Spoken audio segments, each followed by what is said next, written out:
I get so caught up in the middle, thinking of drowning in those blue eyes. I'm losing sight 'cause I am falling. I'm so deep down, and it's not a lie that I die. I can't hide what this is. Yeah, I keep drowning in those blue eyes, and you can tell me all of your lies. I will put out all of the fire if it gets too dark. I'll be your light. Be your light. I'll be your light. If it gets too dark, I'll be your light. Be your light. I'll be your light. If it gets too dark, yeah, I can carry all that you've got. Two heavy hearts is not a lot. I will put out all of the fire. We stumble and fall, and it's not a lie that I die. I can't hide what this is. Yeah, I keep drowning in those blue eyes, and you can tell me all of your lies. I will put out all of the fire if it gets too dark. I'll be your light. Be your light. I'll be your light. If it gets too dark, I'll be your light. Be your light. I'll be your light. If it gets too dark,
think about it, 'cause I'm dying, baby. If you want it, you just have to take it. If you feel something, but you gotta tell me. Yeah, yeah. I don't know why it's stuck in me. I like but how you taste. Give me the signs, I'll take the step for you. You know I like you, baby. You know I want you to take the control. I'm like, alright, baby. Alright, alright. You know I like you, baby. You know I want you to take the control. I'm like, alright, baby. Alright, alright, Yeah. baby.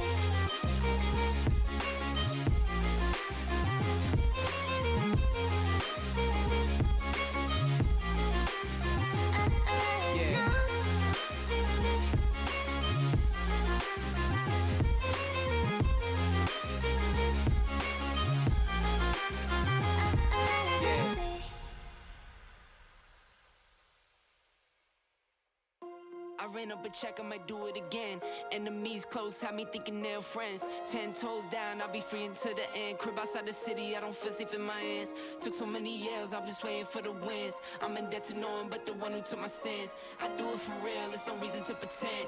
If I do it once, I do it again. Add it up, bankroll, euro, peso, add it up. I'm just doing me, everything is on me. Oh, you matter what? Add it up, bankroll, euro, peso, add it up. I'm just doing me, everything is on me. Oh, you matter what? Add it up. Told her if it's all me, everything is on me. Gon' back it up. Matter what? Told you I'ma do me. Why you hating on me? It's not adding up. I do roll like a Mack truck. Country heart, I might cop a farm and go act up. Lot of scars, I was cold-hearted, now I'm back up. Keep it real, I do this once a month, I don't rap much. I just take the money and go stack up. Only buying car to get tatted up. All that other bull, it don't matter much. You only climb me, I put the ladders up. No fault, I done doubled up on the workload. I think I fell in love with the bankroll. Pray up, get money, then we lay low. Add it up, bankroll, euro, peso, add it up. I'm just doing me, everything is on me. Oh, you matter what? Add it up, bankroll, euro, peso, add it up. I'm just doing me, everything is on me. Oh, you matter what? Add it up. Told her if it's all me, everything is on me. Gon' back it up. Matter what? Told you I'ma do me. Why you hating on me? It's not adding up. Told her if it's all me, everything is on me. Gon' back it up. Matter what? Told you I'ma do me. Why you hating on me? It's not adding up.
GSL Super Tournament Season 1.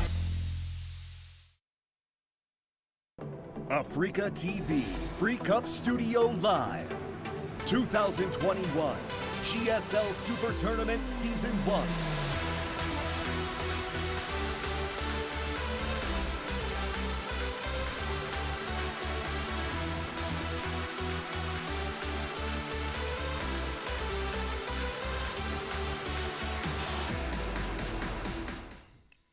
What is up, everybody? Welcome to day 2 of the GSL Super Tournament. It's good to finally be back. And yesterday kicked ass. Day 2 might be even better.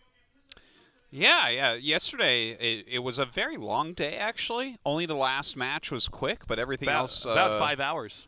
Yeah. The first 3 matches really took a long time and were very, very entertaining.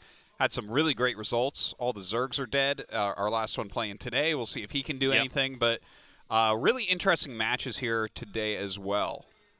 But there is, there's the one match that I felt coming in wasn't going to be that close, but I also thought that DRG Dream was going to be close, but that wasn't close at all. Yeah, that was one of the matches I was so confident would be close and long, and it was not the case at all. So yesterday, the players who advanced, we saw Trap, Innovation, SOS, and Dream move on. SOS kind of squeaked by against Beyond. Beyond had a play style. It seemed to be almost from a different era. It was very much his own older style, a little bit modernized. It did not manage to work against SOS. Dream smashing DRG, as you mentioned earlier. Innovation with an insane comeback. Solar was up 2-0 and then bounced back. And Trap, looking to maybe be the strongest player in the tournament, advanced 3-1. Yeah, he did look absolutely ridiculous. I think the comeback from Innovation yesterday was a big high point as well yesterday. So here's our matches for today. We have a Protoss in each match, so we do have that really exciting thing that can happen where we have 4 Protosses on this side of the map. That's what I want, Artosis. Let's see what goes down here. You're completely correct. There is a Protoss in each of these matches. If you're a Protoss player, today is your day for studying. We're going to start things off with Armani versus... Now, we've been calling him Zoun, and I thought we were close to being right, but it's actually... Zoun, or something close to that. So here's the thing. It's a Chinese name of a heroic warrior from, like, the year 300. But the funny thing... I actually look up the actual way to pronounce the actual Chinese name, and it's really far away from anything that we can say with our American mouths. Yeah. Now, the thing is, the way that it's kind of translated is like Zoun. And if you look at the way he spells his name, this is like a romanization of Korean letters that would make that sound. But when you actually read it as an English-speaking person, it says Zoun. Yeah. So it's just like, this poor ID has been through the ringer. Yeah, we basically paid telephone with this ID through many an alphabet, many an accent. Yes, and the thing is, we've had stuff like this before, but this is the first time we've had it from Chinese to Korean to English. Do you remember the player known as Vines? I do. So there was a player, his ID was VINES in all caps. Right. And so we called him Vines. This was in like GSL Season 2 or 3 or something. Really early on, first year of the show. He told the producers, he's like, no, my name is Finesse. And it was like, it's actually not. Yeah, okay, that's an English word, and Vines is an English word. Yeah. Okay, and some of these letters have to make certain sounds. Yeah. And he wanted us to call him Finesse, but it's like, no, your name is Vines unless you want to change the spelling. But it was the same type of thing where it's like Korean letters. Yeah. That's actually, it can come out like that if you Romanize directly from the Korean letters. Alphabet postmodernism, if we don't follow some kind of rules and structure here. Anyways, there you go. It's so it's going to be Zoun going up Joan. Yeah, going up against Z-Dog. Armani. Z-Dog. That's the Big J. Big J, we might call him. Big J. Yeah. Well, that's a funny thing because in Chinese romanization, it's Z-H-A-O. Zhao. No, Y-U-N. That's it. Yeah, it's from the Three Kingdoms books. Captain Z. I don't know what to call him. We'll try. We'll see what happens here. Z. Yeah. This is going to be him versus Armani, of course. Our game is now ready. Game 1 will be on Pillars of Gold. Let's go. Game start.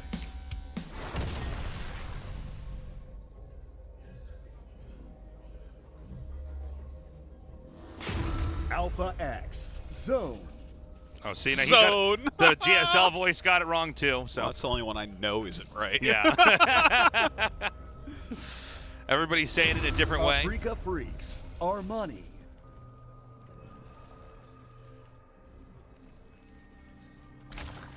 So we were informed by the staff here. Head writer noticed that Armani has actually not won a game in Super Tournament.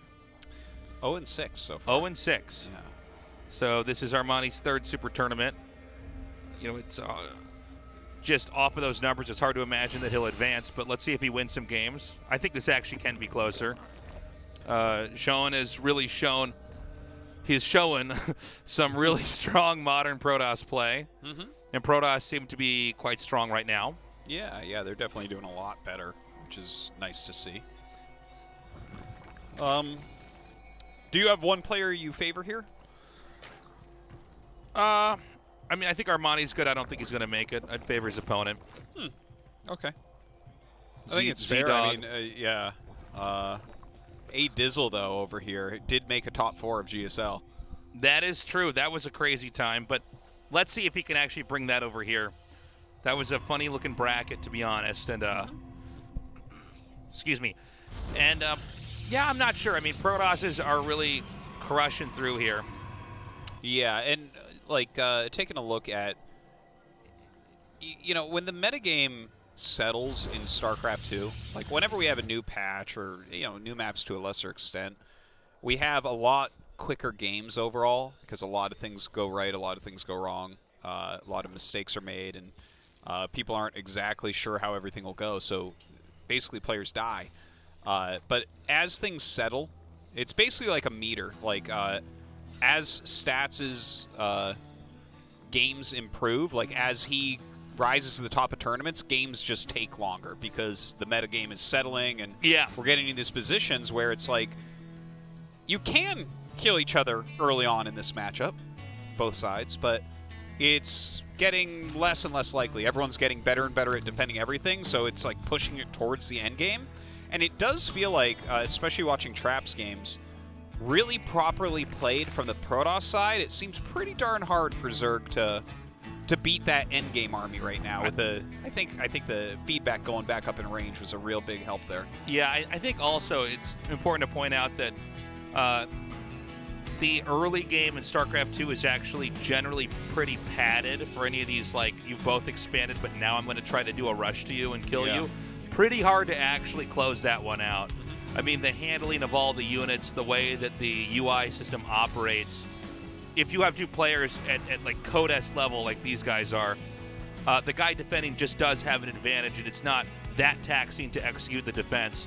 I mean, we do still see stuff like yesterday we saw 3 barracks in the middle of the map, and that is one build and one strategy that is, it's so amplified that the defender really is burdened to try to hold that off perfectly. But well, I think, and here, I mean, we have a Void Ray coming out, and we'll definitely keep an eye for something exciting and interesting. We're still waiting for this game to develop a little bit more. But actually, and this is something I've talked about a lot, teaching people about StarCraft 1 and mech versus bio in StarCraft 1 as a Terran against a Zerg. But, like, basically, Terran versus Zerg, and that's in this game is, oh, hold on, he's going to get a lot of drones here.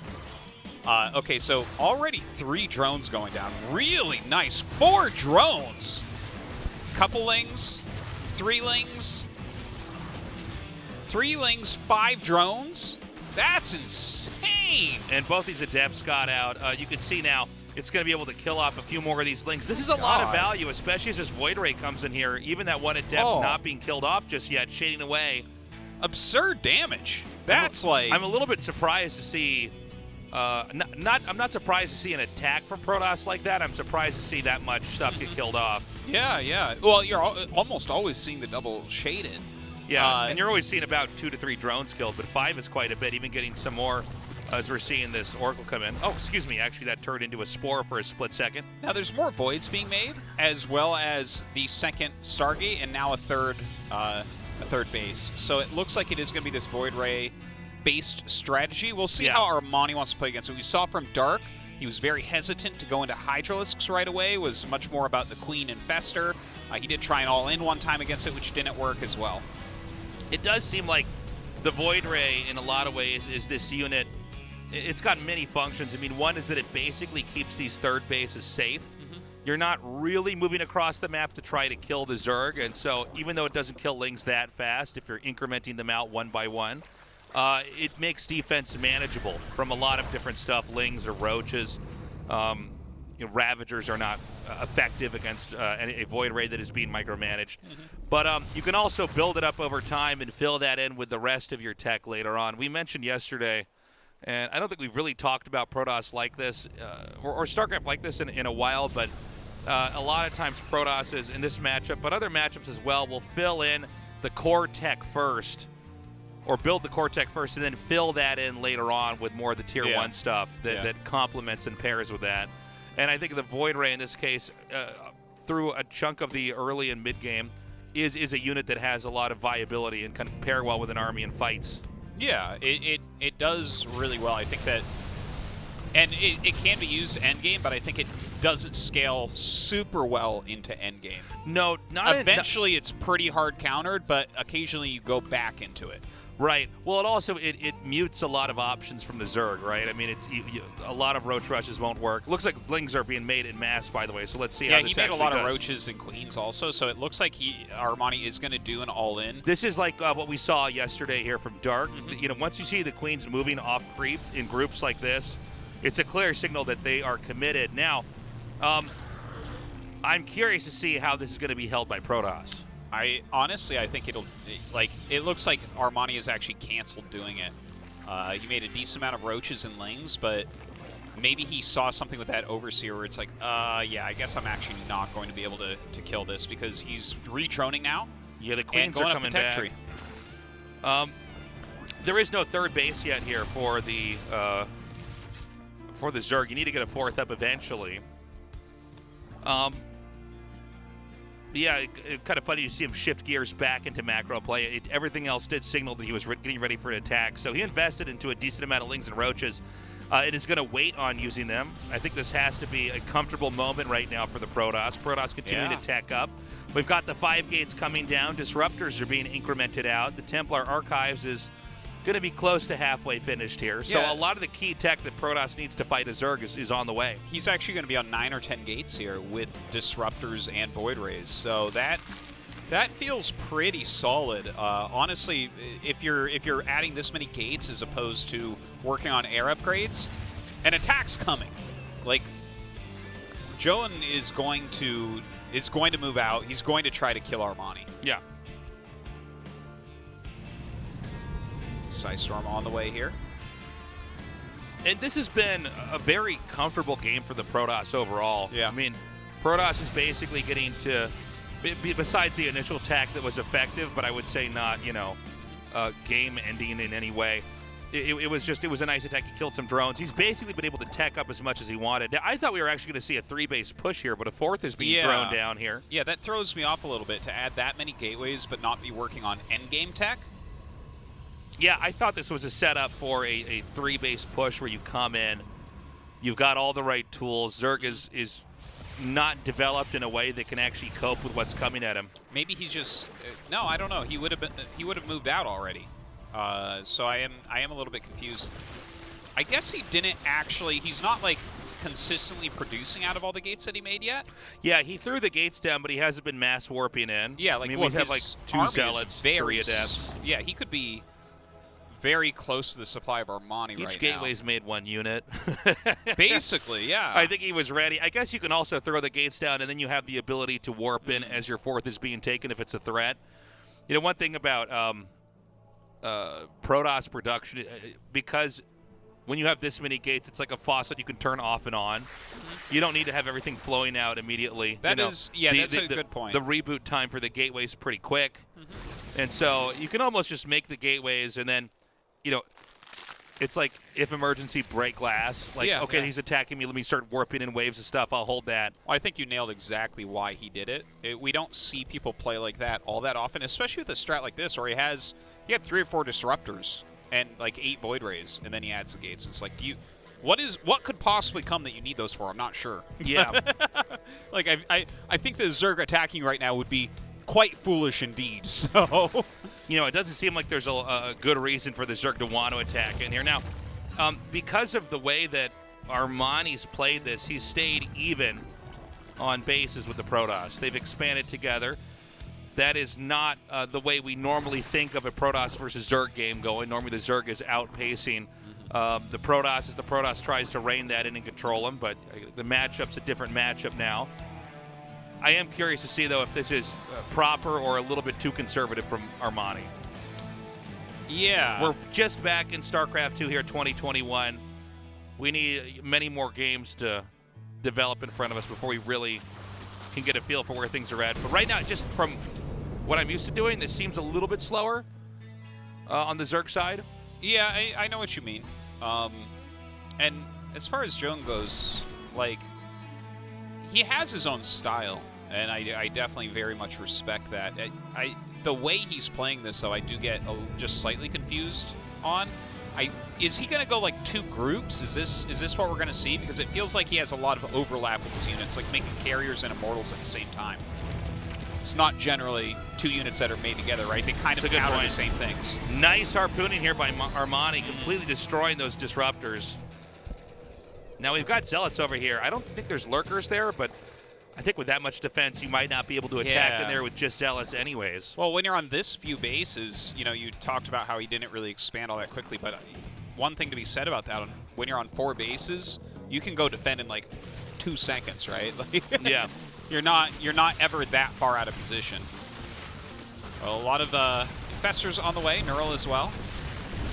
Roach is trying to get traded, but trading pretty inefficiently. Yeah, I think he definitely does want to get rid of these Roaches. They're not going to be handy as far as supply goes later on. We see Bro now being upgraded. And this has, I think, been maybe our most passive game we've casted of the year so far. I mean, I know it's day 2, but this is way more passive than anything else that happened yesterday. Yeah, it's super passive. Barely been anything that's happened here on either side. Yeah, and actually, I was starting to talk about that, and then we saw the Adepts jump in and actually get pretty amazing damage early on. Oh, he's getting the Tempest upgrade. I love that. I was talking about that yesterday, how I actually really like it when people add in like 4 Tempests with the carrier army. But he's kind of getting everything right now. But yeah, I do want to mention that a little bit, because I actually have some real thoughts on like things like this, right? Like, why are we seeing not that much happen? They're just kind of bouncing off each other with their tech, where it's like, well, I go to this, now you go to that, now I go to this, now you go to that, and we can't really kill each other. It's because there's not really that much play with these units. Yeah. Whereas you look at TVZ, TVZ is generally considered amongst both StarCraft games to be like one of the really entertaining matchups. Oh, hold on, he's doing an attack. These guys just won't let me talk. But basically, there's more things happening, right? Like Marines, for instance, there's so much micro potential. There's so much maneuvering. It's harder to have the exact same amount of units every single game, right? So it doesn't really get figured out. There's just so many things that can happen. Whereas when you're doing something like this, where it's like, okay, you're making 8 Void Rays, it's not like you're making 8 Void Rays, but you also have like 9 units that can be microed super heavily for extra damage. Yeah, the Void Rays stop a lot of other possibilities from coming into play here, but they also don't, I think, lend themselves to a lot of fast development with everything else either. It kind of slows the whole game down. A big question is how much active play is there? Like, Mutas have a huge amount of their active units. They're all over the place. Medevac's active units all over the place. In this matchup, we don't really see... You don't ever see, like, Mutas as harassment tools. You might see a few Lings, but then, like, they have a cannon up and it's done or whatever. And then, as far as Protoss goes, it's like, yeah, you have your first 2 Adepts and then, you know, maybe an Oracle. Yeah. So it's not like you can't get that much done. Okay, there's a pretty crazy push coming through here. Now, the Infestors are coming forward here. I like that, doing the splash damage on top of those carriers. He's going to pull them in here now and pick them off. And we're seeing, you know, this is reflecting some of the play that we saw yesterday as far as using the Infestors to then target key units in the fight, use them to damage and chase away the Protoss army, and then pull that army into the rest and have them fight it out there. Yeah. We just saw Zoun getting disruptors now to help deal with those Infestors, so that'll be some counterplay to try to blow them up when they neural everything. Greater Spire is on the way. Same themes as yesterday, where you can see once the Zerg is teched up to this phase of the game, they're very hard to break. spores and spines don't cost supply, of course, and then you have, besides the transfuses and everything else, you can have lurkers, you can have infestors behind that just sort of whittle down and slow down any other type of development over there. And so this is, I think, slowly becoming a game where it seems like it's going to be pretty hard for either side to really crush the other. It doesn't seem like Armani is that keen on actually pushing out either. He seems to want to stay back and bank up quite a bit of resources. A lot of times in games like this, both sides, when they do clash, will have so much banked up that they can actually remake an entirely different army that might be able to counter what the other side has. Yeah, I think that this is one of those games where we're reasonably likely to get up to that 10K bank. Yeah. We saw some yesterday. I like this little bailing attack, though. I like that type of idea coming out of Armani. Is that going to be a valuable thing for a game, though, that is likely to go 30 to 40 minutes? Right? You're using a lot of gas to kill a lot of minerals, and really gas is what ends up running out for the most part. Yeah, Armani's going to dive in on this, but you do make a good point, Artos. It's not exactly like this is a location that Protoss can't just send his army back and reclaim, right? I mean, let's say that they were both extremely low on resources and this was destroyed and there were no other bases with minerals on the map, well, then we'd have a different situation. But this game, pace-wise, has slowed down to a crawl. Yeah. This is the type of game where the map might get mined out. Yeah. Where we actually might have every geyser empty. So it's like, okay, well, how do we want to actually spend this money? Yeah. Couple things going on here. I mean, that's a lot of gas that he spent crashing into a Nexus that is, it's just 400 minerals. Yeah, it's not. The probes are pulled away. I mean, I think in no real way are you getting that much value out of there. And so that's going to be reclaimed. We had a little bit of a skirmish where the Templars were casting feedback there on the... You took out quite a decent chunk of them, though, with those fungals, too. It was nice. Yeah. But I think they just both fill back up their supply, and I think the game kind of goes on from here. Yeah. It's like really hard to call who's winning this, right? Because they both have like a lot of things that can still occur here. Like, how do they decide to use their units? A little attack coming in here with the Hydras. Going to try to pick off all the pylons. Kind of annoying right there. But again, is this like that useful? No. Yeah, it doesn't. I mean, I guess the problem that we're facing here in a game like this is that neither side can really, in this case, the Protoss can't really engage the Zerg without losing a certain amount. The Zerg can't really engage the Protoss without essentially giving up enough of the gas resources, in this case, Banelings, to really do anything. And then the number of Banelings it seems to cost to kill the cannons and get you close to the Nexus is more than the actual value of the Nexus, particularly at the pace of the game. Yeah. So we have another fight coming here. You know, one of the things that makes it so tricky for Protoss is the sheer number of spores you can have. It makes it basically a no-fly zone for the interceptors. Yeah. And you just have to try to chunk through it, right? It's tough. And we see when he comes up, it's just like Neurals shooting out, stealing units. And, like, what did he kill there? He killed, like, a Lurker and, like, 2 spores or something, but he loses 2 Archons?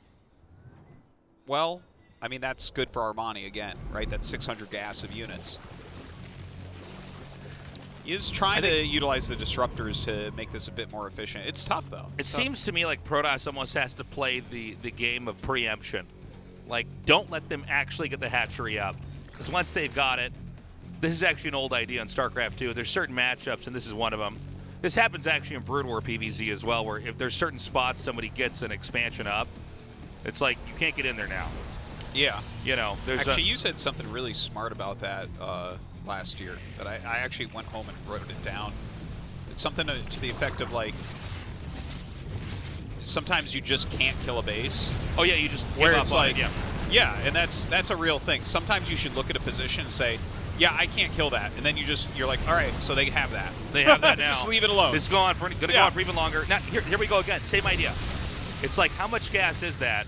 And this one's on probes that he's not moving. Yeah. that doesn't feel to me like a good long-term investment for a game. Everything felt go wrong forever. about that. Yeah. It's like, if this is in the mid-game of a scrappy game where you guys are trading army all the time, yeah, okay. If we're in a situation where it's likely that that will get mined out anyways, not as much. All right, some Tempest going to be added in. I do like that quite a bit. Broodlords and Corruptors added in with this Viper set. Which, okay, let's see how he plays that out. More Corruptors being made. The War Prism staying back here. I don't know if that's going to have much use. It looks like Zerg is going to get the last base, and now we're in split map. This map organically cuts itself in half. There's no real up in the air bases. There's no base in the center, for instance, where maybe this, the final fight comes to this. So, do you think that would help actually for PvZs like this?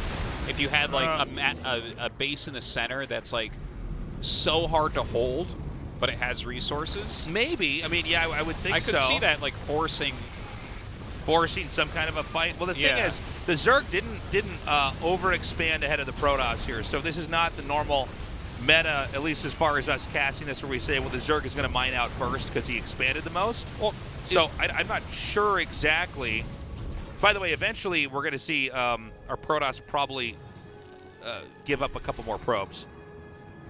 Yeah. I think that you're probably better off having more Templars and carriers. I guess the answer is actually carriers here. Well, you remember the Fist of Need, right? The Fist of Need. The 199 supply army. Yeah. One probe and 199 of and then if this type of stuff. If he kills that probe, it makes it observer. It's the fist in the forearm of yes, Need. That's right. Need the only player to take down Rogue on Rogue's championship year at BlizzCon. That's right. With the Fist of Need. So it seems like Protoss is itching to try to take out the upper left quadrant of the map. But again, I mean, this is a real war of attrition. I mean, these guys have both set up and are defending so heavily. It's just hard to get in there. I mean, when your main obstacle is structures. Yeah, when you're trying your best to pick off some spores and your opponent is actually picking off units during this, that is not a high quality trade. Yeah. I feel like you have to make a very, very strong move here. Because it feels like he's actually playing into what Armani is doing. I think you're probably right. I'm not sure what exactly Protoss needs to do otherwise, though, to fix this.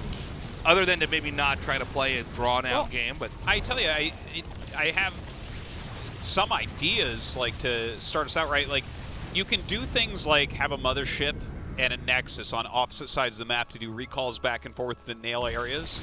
You do things like 2 speed prisms fly into the main base and snipe tech. You know, I think moves like that would be more useful than trying to kill spores. Like like even if he succeeds in getting through these spores, so he's killed like 3 spores but lost like 5 gas units now. Even if he succeeds getting through here, that base is going to be mined out by the time he does it, you know? Okay, there you go. Those were some nice feedbacks. Okay, so not bad. The Broodlords are starting to get whittled down here. Keep in mind the Infestors, you know, they can't regen the energy as easily, so it's really important to watch them in these fights, especially if feedbacks occur down on them. Looks like they're all wiped out here. Now, hold on. Yeah, no, they're going for it right now. A lot of parasitic bombs going down, but he needs more than that. Zerg definitely lost that fight.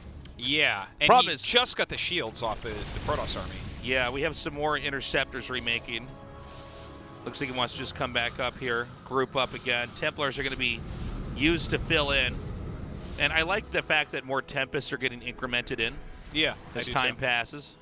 I feel like it's much cleaner micro, right? Because you throw out the disruption balls, and then they have to sit there till they go off. And a lot of the times we're seeing them, like, yoinked in. Right. Whereas with the Tempest, you can just, like, do your volley and then back up. And if you keep tagging with the Oracle, you can do things like that right there, right? Pick off a Broodlord from even further away. Okay, some more shots coming out here. Now, again, if Protoss can break this, and look, it looks like it's the same armies again, but you got to look at the bottom here.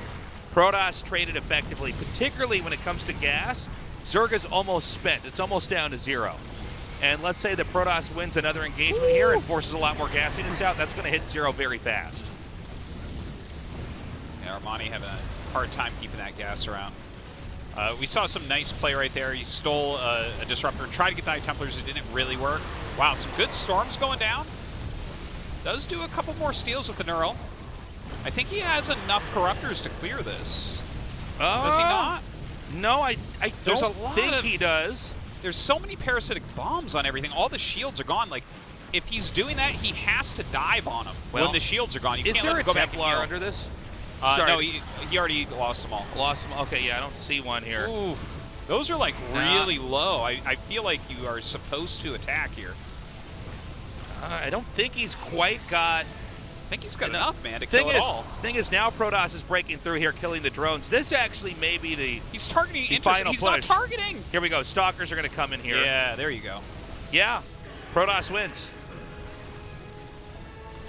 From here, the upper left is accessible. We have a mix of Lings and Lurkers coming in. The carriers, though, I'm not sure if the Stalkers can kill the Corruptors just yet, but no matter how you cut it, Protoss can remake, rebuild. Yeah, there's like nothing left here for Armani.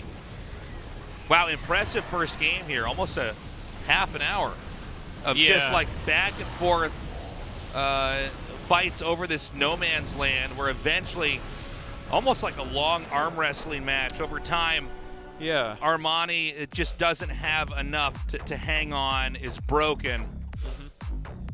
Well, I think Armani...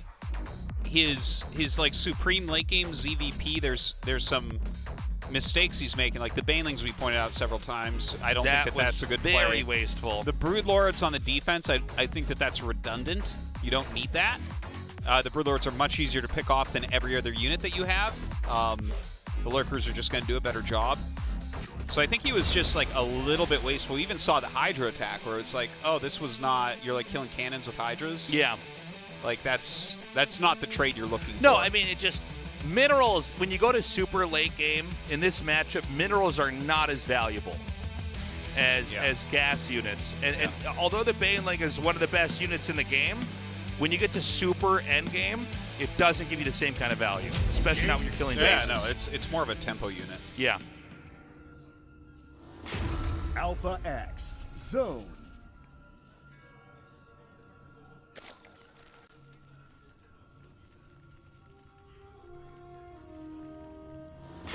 Afrika Freaks, Armani.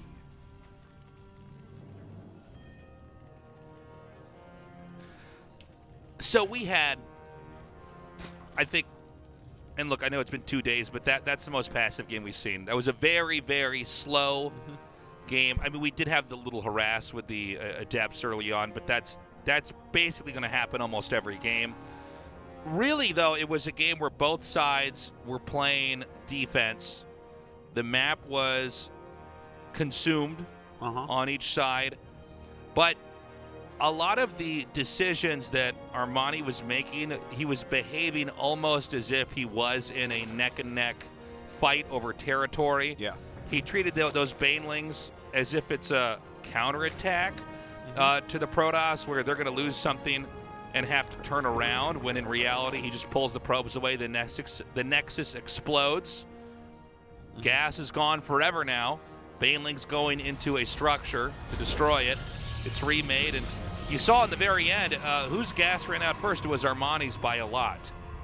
Yeah. It's gas that could have gone into Corruptors or Infestors, Vipers. Different levels of efficiency are required for different parts of the game in different situations. Like, cost efficiency is sometimes everything, like in a game we just saw.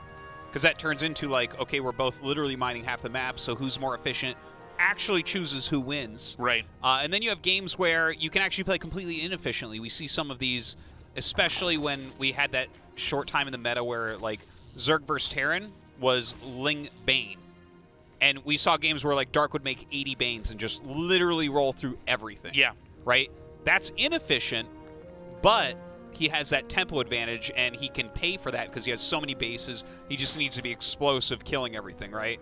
And in a game where it's not all about efficiency, those baneling attacks would have been really good, right? If we're playing like just ground armies against each other and you're doing some counters and trying to hold on to bases and you're killing his probes, and then suddenly, you know, Jones dropping down to 40 probes and he's like, oh crap, I can't really replace my army now. I gotta counter.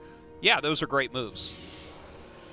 But like we see there, it's like, well, you just have to make your money last longer. Your units do more. And the Baneling is the one unit that won't do more for you. You use it one time only. Yeah. It's like a Band-Aid. You don't reuse a Band-Aid. Yeah, it's it's funny. It's really the only unit where it's a one-time use, and you're either going to get a lot out of it or you're going to lose a lot because it didn't connect with anything. Yeah, it's like that in the Mothership. Yeah. So this game, in appearance, is looking pretty similar to what we saw.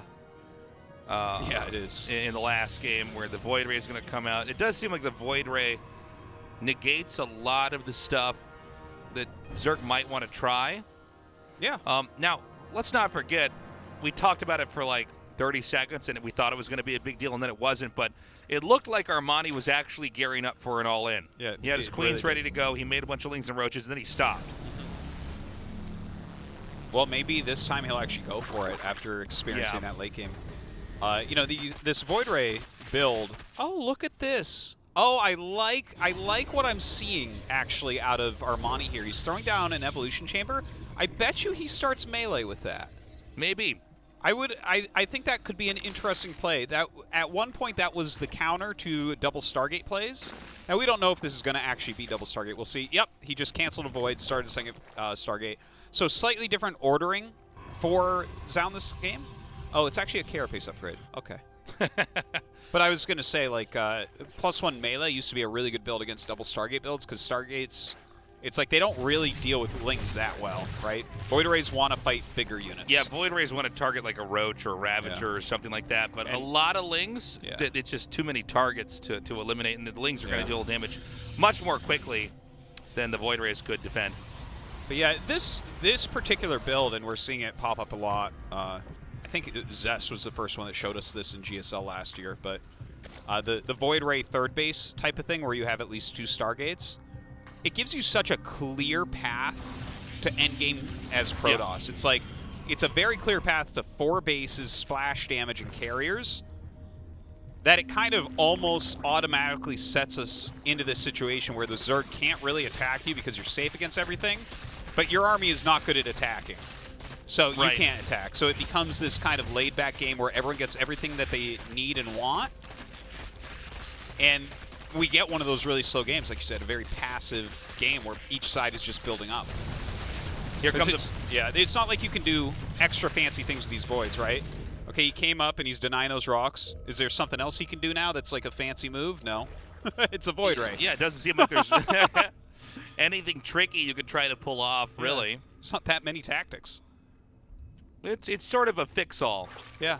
You know, it's beefy enough. Nothing picks it off right away. It can shoot air. It can shoot ground. Especially on like a map like this, but actually, frankly, most of our maps, because of the speed of the unit, it can get to where it needs to be quick enough. You'll even see when they feel like the game's going to be perhaps too quiet, they can come across the map and maybe poke, get a creep tomb or something like that. So Hydralisk then coming down rather quickly. +2 carapace started up as well. Yeah, it looks like he's actually going to start upgrading some Hydras. So that is one way we've seen people play this, but the natural counter to the Hydras is just getting Psystorm out. You know, that's kind of what Zest's original build, it looked like it was based around, is like you make a bunch of Voids that forces Hydras, and then you have Psystorm for that. Yeah. And then it's like Zerg is just sitting there with Hydras, which are not all that great against Psystorm. Oh, he actually makes a couple of Archons. That's kind of interesting. Huh. I feel like if he's making Archons, he is going to attack. This looks more like it's going to be a timing here. It does. Yeah, it does. This is definitely going to be a timing. This is what I think we thought was going to happen in Game 1 until he took the 4th base. He threw the gates down, and then he expanded and stayed back. So a small variation. It's a funny thing to say, but this build initially looks just like the last one, but when you get to late game, the intentions are very different. This is Zealot Archon. This is going to have the ability to burst through a lot of units. It's not going to be splash damage from Storm, but instead it's just going to be a lot of strong melee attackers. Okay, he is actually going to come down to defend. I was wondering if he was trying to give that base up and just saying, you know, screw it, I'll hold on up here. But no, he comes down for the attack. Void Ray's getting in here on top of everything. The Archon's dealing a ton of damage. Some good vials come down. He does void them. Okay, we see the Zealots beginning to disappear. The Archon's still doing just fine here, not taking any real damage as gracefully each line of Zealots filters through. And this is just going to be, I think, too much. We're now in the middle of a lot of the rally points here. A lot of these Roaches not able to group up and get into a fight that they would want to take here. A pull away here is going to target down this hatchery. It will go down. More Archons coming. And I'm not even sure the Protoss has to pull away. He might, but I think he's actually welcome to keep pushing. Yeah, yeah. And that is exactly what he's going to do. He gets in on top of absolutely everything. A couple Spores here doing some good damage overall to the Voids, but turns them on, starts targeting down some of these Roaches. And I think, like, Armani might just barely live through this. Yeah, but even if he does, the damage might be too high. Yeah, I think it could have been handled a little bit better, but I get the idea of just having the Void Rays try to obliterate everything. This should actually be too much. Yeah. Especially when you take over the second and there's 3 bases, the rally points are all screwy. The Archons did a great job there. Yeah. He actually only ended up losing, well, I guess he remade more Archons during it, but like, I think he lost even 2. the Warping rounds where he was making High Templars to morph into Archons, that's a lot slower than making Zealots, so that was like a cool choice. It is, it was funny to see right as the Zealots are about to disappear, the next wave come in. You know, the AI targets the attacking unit in front of it. So the Zealots are always going to be the target as long as you can fill them in. Especially in fights like that, it's very hard to micromanage in the sense of like targeting over that without them pulling the Archon away, and then that game happens. But right now, Zoun, I think is how we say it. Not Zoun, Zoun. Zoun is up 2-0. Joan of Archon over here. Whoa, does that mean his base, we call that Jonestown? Guys, game 3, Oxide. Let's go. Game start.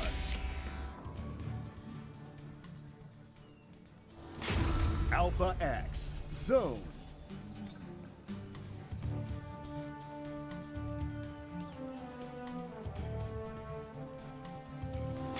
Africa Freaks, Armani.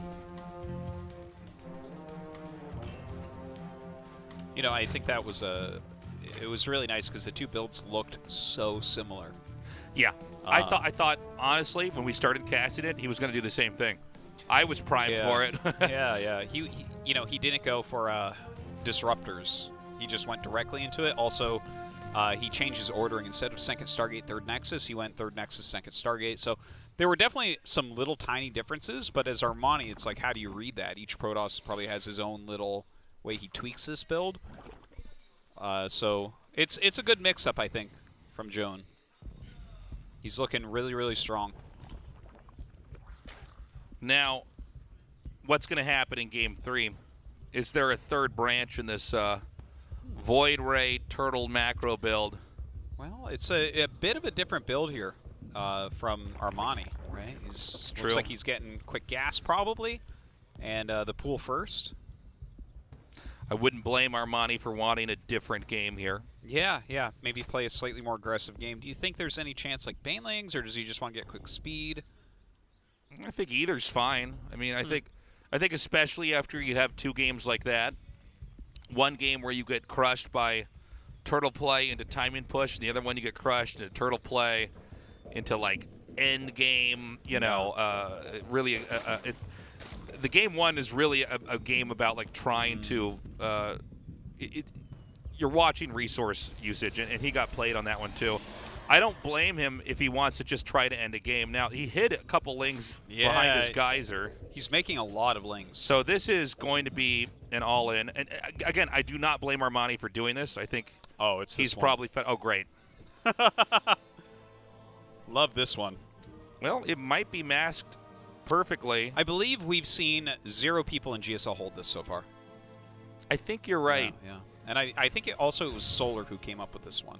Or he was the first one that showed us, at least, if I'm not mistaken. It's a funny balancing act where you have just enough drones back at home you can still mine, but you have enough that it makes the math a little bit more fuzzy here. He's getting ready for it right now. He has a probe waiting.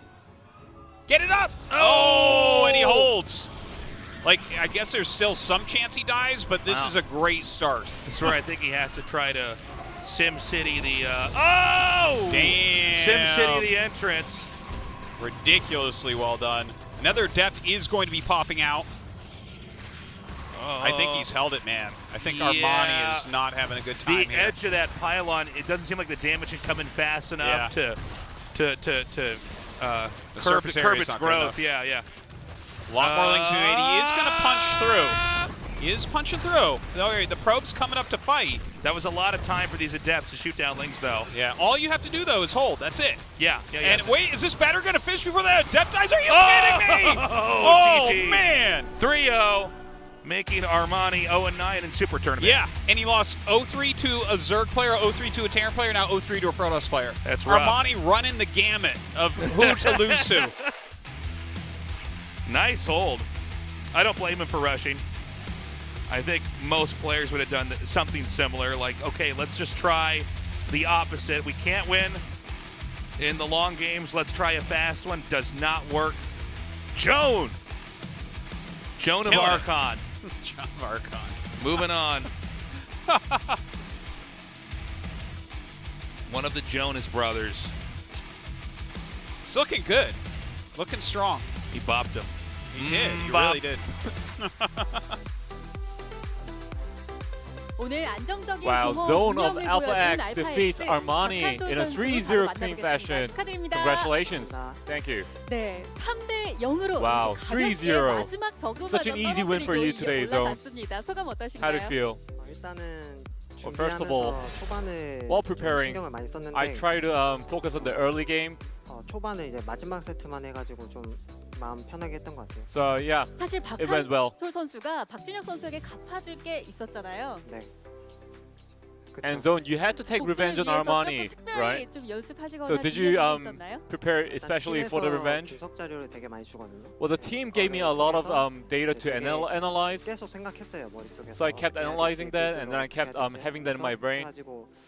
잘 풀렸던 것 So I think that's why I won today. 확실히 공허 버프 이후로 공허 운영을 Well, after the void ray buff, it feels like you are utilizing the void ray really well. 이렇게 확실히 초중반에 안정적으로 넘어가니까 후반에도 And it feels like because the Protoss is having a really good early mid game, it transitions into late game really well. 요즘 굉장히 크거든요. 좀 어떻게 생각하세요? So what do you think? 일단 공허가 좋긴 해요. Well, the void ray, 하고 frankly speaking, is good. 토스가 딱히 공허를 제하면은 And Protoss, except the void ray, is not that good. 좀 너프는 하면 안 될 것 같아요. So I don't think the void ray should deserve a nerf. 근데 오늘 보니까 후반까지 가실 필요도 없던데요. But watching you today, the game didn't really have to go to late game. 녹여버리는 거 보니까 The Archons were just destroying everything. 자신 있는 빌드들이 많으실 것 같아요. 일단 빌드를 되게 많이 준비했는데 Well, I prepared a lot of builds. 그런 것도 다 초반도 있고 후반도 있고 And the builds are like accustomed to early game, mid game, late game. 연습을 했는데 진혁이 형이 좀 But at the end of the day, I did prepare a lot of builds, and he couldn't defend my army at Desora. 네, 오늘 그렇게 강력한 빌드까지도 만나볼 수 있었는데요. 자, 다음 8강 상대는 And your next 김도우 opponent 선수 in the round of 8 원희삭 will be 선수가 either 됩니다. Cure or 테란, Parting. 프로토스 또 어떤 So it'll 선수가 be either 좋을까요? Terran or Protoss you'll be versing. Who do you think you want to play against? I always lost to them, most of them. So they, I want to avoid them if possible. But if I have to pick one player, it would have to be Cure or Terran player. You know, Parting, he goes for the unorthodox plays, which is really hard to deal with. 내로남불입니다. 자, 그러면 다 이렇게 8강에 박한솔 선수가 And now you advance to the round of 8 zone. 8강이니까 그 8강 각오를 맞춰. So any resolutions for your round of 8? 시드가 4강인데 최소 목표가 4강이고요. Well, my objective is to make it to round of 4. 네, and I hope to. 4강이 Well, 기본이다라고 we hope you make it to round of 4 zone. Once again, 축하드립니다. congratulations, zone. Thank you. 네, GSL. All right, that does it for our interview. Pretty dominating 3-0 there. Yeah, looking strong. Yeah. Excited to see how far he can go. Guys, we've got a short break. When we come back, our second best of 5. Don't go away. This is the GSL Super Tournament.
울트라 기어로 부드럽게 이긴다.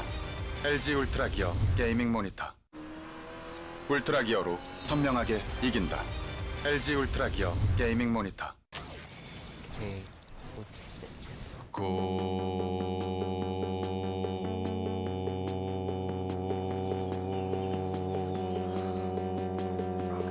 성능을 언제 어디서나 가볍게 즐기다.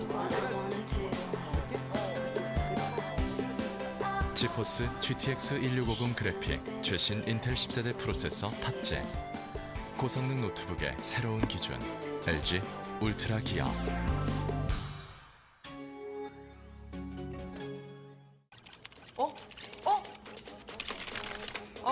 또 졌네. 벌써 포기하게?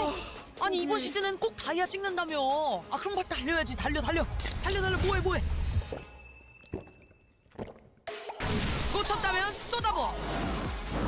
인생 직진 음료 핫식스. 네, 그렇습니다. 이상한데? 그렇게 작아. 너무 안 보이는데? 보이지가 않잖아. 쓸 수가 아니 없는데? 저 키워보라고.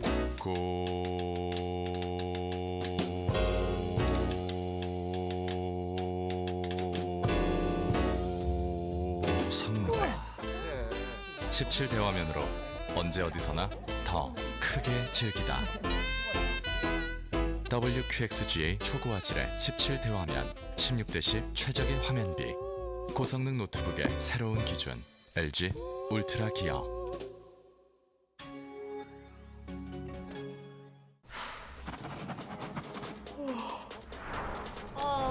이번에 장학금 타면 노트북 지를 수 있어. 그러니까 조금만 더 힘내자.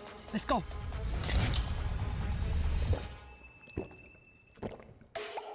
꽂혔다면 쏟아부어. 인생 직진 음료. 핫식스. Africa TV Free Cup Studio Live 2021 GSL Super Tournament Season 1. Those are the Super Tournament guitars playing. They're playing for Zoun right now. They're playing for Protoss right now. Yeah, he crushed there. It's Protoss is with their 2 fingers on the guitars. Is it 2 fingers and a thumb? Is that what you're saying? Yeah. Do they have 3 fingers or 4 fingers? I can't remember. Actually, I thought Protoss have 2 fingers. No, they don't have. No, is it Ninja Turtles that they have at 2 least fingers? 3. No, Turtles have 3. How? They have 2 toes. Ninja Turtles have 2 toes. How many fingers do Protoss have? All right, let me see. How many fingers do Protoss have? Aside from their eyes, Protoss possess no other orifices in their bodies. I did type in how many fingers do Protoss have. Protoss hands are notable in their variation, with some Protoss having 2 fingers and 2 thumbs, and others having 3 fingers and only 1 thumb. What? Yeah. How could that happen? That must have been a mistake. Well, there are some mistakes within StarCraft. You know Zeratul has nipples? Yeah. I have nipples too. Yeah, but Protosses don't have mouths, so there would be no reason for nipples. They just did it by accident. Well, how are they going to get them pierced if they don't have them? All right? Yeah. Protosses have 2 thumbs. Well, some of them. Imagine if you're a Protoss with those just guys one play thumb. a lot of melee. Imagine that. Yeah. Huh. Well, Parting has just 1 thumb for each hand, 4 fingers. So, tasteless. Yep. Kira versus Party.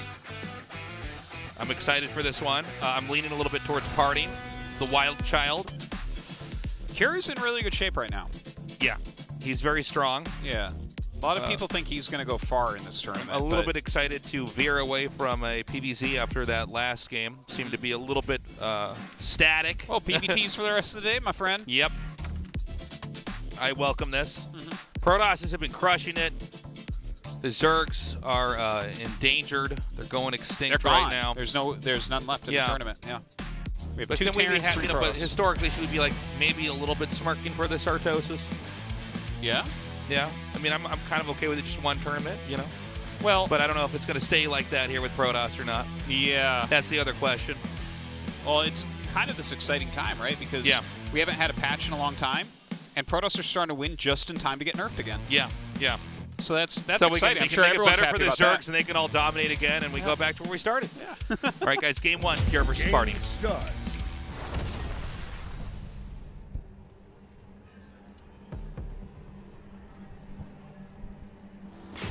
Dragon Phoenix Gaming, Cure.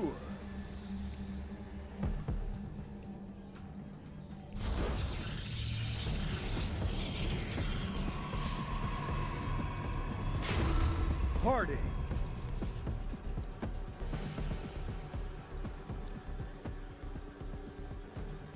I'm always excited to see what Parting's going to bring. Yeah. Well, he's got a very flashy, exciting way of playing. Yeah. And he has, like, infinity styles. He can do absolutely everything. Yeah. He plays really great macro games, but he doesn't even use those that often. He has such great aggression and cheeses. He uses absolutely anything. He uses every part of the Protoss. Yeah, yeah, he doesn't. The way the nothing goes Native to waste with Americans him. used every part of the Bison, he uses every part of the Protoss. Yeah, I love his attitude about it, too. Says, like, that interview we had with him where he's like, oh, yeah, you got to play Protoss like a pervert, basically. Like, it's amazing. We see Kier now checking on the map here, wants to make sure there's nothing immediately proxied out here. Parting's going to be headed in his own scouting path, forking through parts of the map. And it looks like this probe and SCV are probably going to bump into each other. Oh, maybe just barely not. Oh, for a split second. But when you see both players scouting around like this. That. What? So what? Basically, he stayed just exactly ahead of the probe, so the probe couldn't see him. Oh, oh my God. No, what? Wait. I'm. The thing is, I'm not. We saw it. I don't know if he saw it. He saw the probe. Okay, he's going to go back and look. He knows that there's a probe there. And now he sees a probe coming out. He definitely saw that, right? What is going on here? It's a good question, Tasteless. Because he's sending this to find stuff, and it's the probe is it's a blip on the radar here and there. Yeah, he saw it. He saw it. But maybe he doesn't even want to show that he saw it. I don't know, man. The thing is, he doesn't know what's actually there, so he comes back through here. It could be a Stargate. It could be a robo. It could be a gate. Yeah. So it's like, all right, what? Could have put a Nexus there to long distance mine from that gas. Who knows? Yeah, a second pylon. You know, just for why not? Okay, so he sees the second gateway here. All right, so it's a 3-gate rush coming out. Yeah. Of course, the forward gate can accelerate the pressure that Protoss can put on here. Now, obviously, this is designed to hit a build like what Cure is doing, but Cure scouted it. In a perfect world for Protoss, you don't see this coming, and it blindsides you, and maybe you're already going into Game 2 with Terran having a loss. But let's see what Terran can do, what kind of quick fix you can get here. Well, with the bunker, I mean, that's the right way to go about it. He's getting a siege tank as well. I think he's just going to be completely fine. Yeah, I guess you don't have to commit with this build as partying. You can just have the gateway out there, but he's making more depth, so maybe he will actually have some type of committal here. Hard to imagine him getting too much done, though, right? Like, you just put up the wall, or you just let everything in. Are you serious? I don't even know what to say. That's insane. Yeah, very surprising he let that in. Like, there is so much information. It's the only thing he needs to watch for. Is he just, like, really tired? I don't know, man. I don't know, dude. Because there was no reason that should occur. Yeah. I don't even know what to say. I feel like our words are meaningless right now in this game. That's disappointing. Yeah. That's disappointing. It's like literally he knows that that's there, and he knows that's the only thing that can hurt him. Yeah. And, I mean, it's fine if the Protoss abandons it, but when you see that, like the shade, like all you have to do is block that. Yeah. And now he's going to do a dive on the bunker here. There's not enough SCVs here. And, you know, from here, I think this is a 1-2 punch away from a Protoss a victory. Yeah. Didn't even attempt to repair that. I mean, it's not the prettiest game from Cure here. That's for sure. I can imagine partying sitting here like, all right, you know. Yeah. I'm going to go through the motions here. It's like, damn, I am good. I'm like, well, you are good, but. Can't believe it. Can't believe that happened the way it did. Now Blink's inbound here. Protoss taking a third base. Terran scrambling to begin to mine again at his own natural. But, you know, StarCraft is a couple things. One of them is scouting, which Cure did. Now, you can scout something and still not be ready, but mechanical execution, even the basics like pulling the depot up, are that's the other part that would allow you, after you've succeeded in the first part, the scout, to see the proxy gate. Yeah. That's where you have the intel to have an idea of what's happening. Then you prepare to mechanically execute the hold. Yeah. Which he first scouted, so he had the intel. Then he didn't mechanically execute the hold. Yeah, I feel like a lot of poor decision making back there from Cure. Yeah. You know, I think a lot nowadays about covering up IDs and stuff, and you know, from Harsum's rank roulette, like what if I was watching this replay, what would I say the league is of the Terran? And I would not say GSL finalist. That's the one thing I know I would not say. Okay? Well, I mean, we all have bad days. I mean, there's days where you're playing StarCraft and you're almost like having an out-of-body experience. You're watching yourself be bad. Yeah. And your brain's not, I don't know, processing the game the way it should be able to. And I think we're seeing that from Cure here. I don't have any other explanation because, I mean, this is a very poor performance from the Terran. Parting's doing fine. He's playing well. And he's far from finished in this game. It looks like he's going to put some pressure over here up onto the high ground after these Stalkers warp in. I'd like to see the APM tab right now. I want to know what Cure's doing. Yeah, now these Stalkers are going to come in. Now, with the 1 sentry, he could go for a Guardian Shield.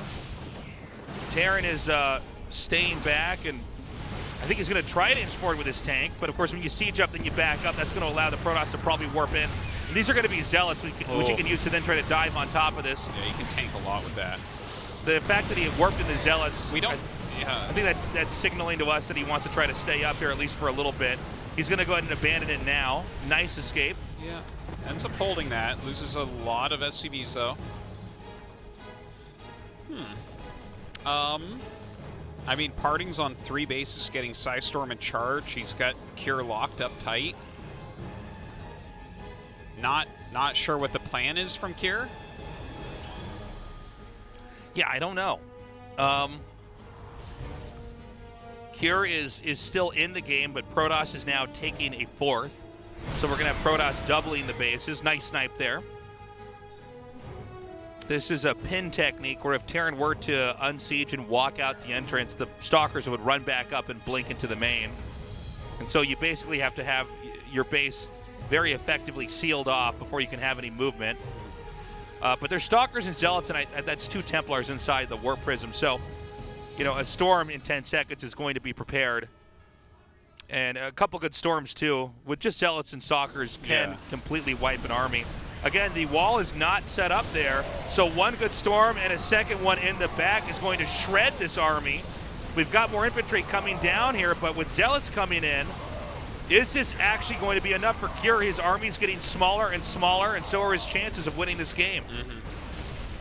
Yeah, he's just lost way too much. Like, even if he holds this off and kills off this army, the 4th Nexus is almost done for Parting. He's actually not built anything that he can really attack with. Yeah, there's more Templars coming here. GG, very disappointing game from Cure. Parting, you know, his usual aggressive self, coming in there, hitting the right locations, but I think even Parting probably taken aback when the Adepts just walked in. I understand why people are always shading, because maybe they're not going to get there. You're keeping them honest. Maybe you see something on the high ground as the Adepts get up there, but yeah, he just got up. The depot never rose. Well, he didn't expect to get up, because he like went past and then he turned 2 of them around to stop the depot from coming up. Yeah. But there was a window there where he even could have gotten the depot up. Yeah, he got up. And it's not like there was other stuff going on.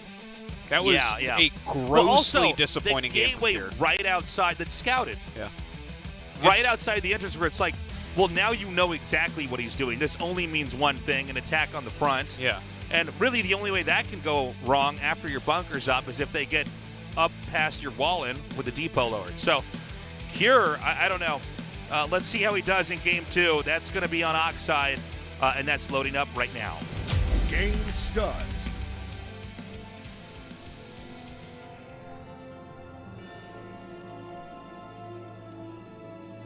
Oh, quick SCV. All right. Out on the map. Racks, I guess.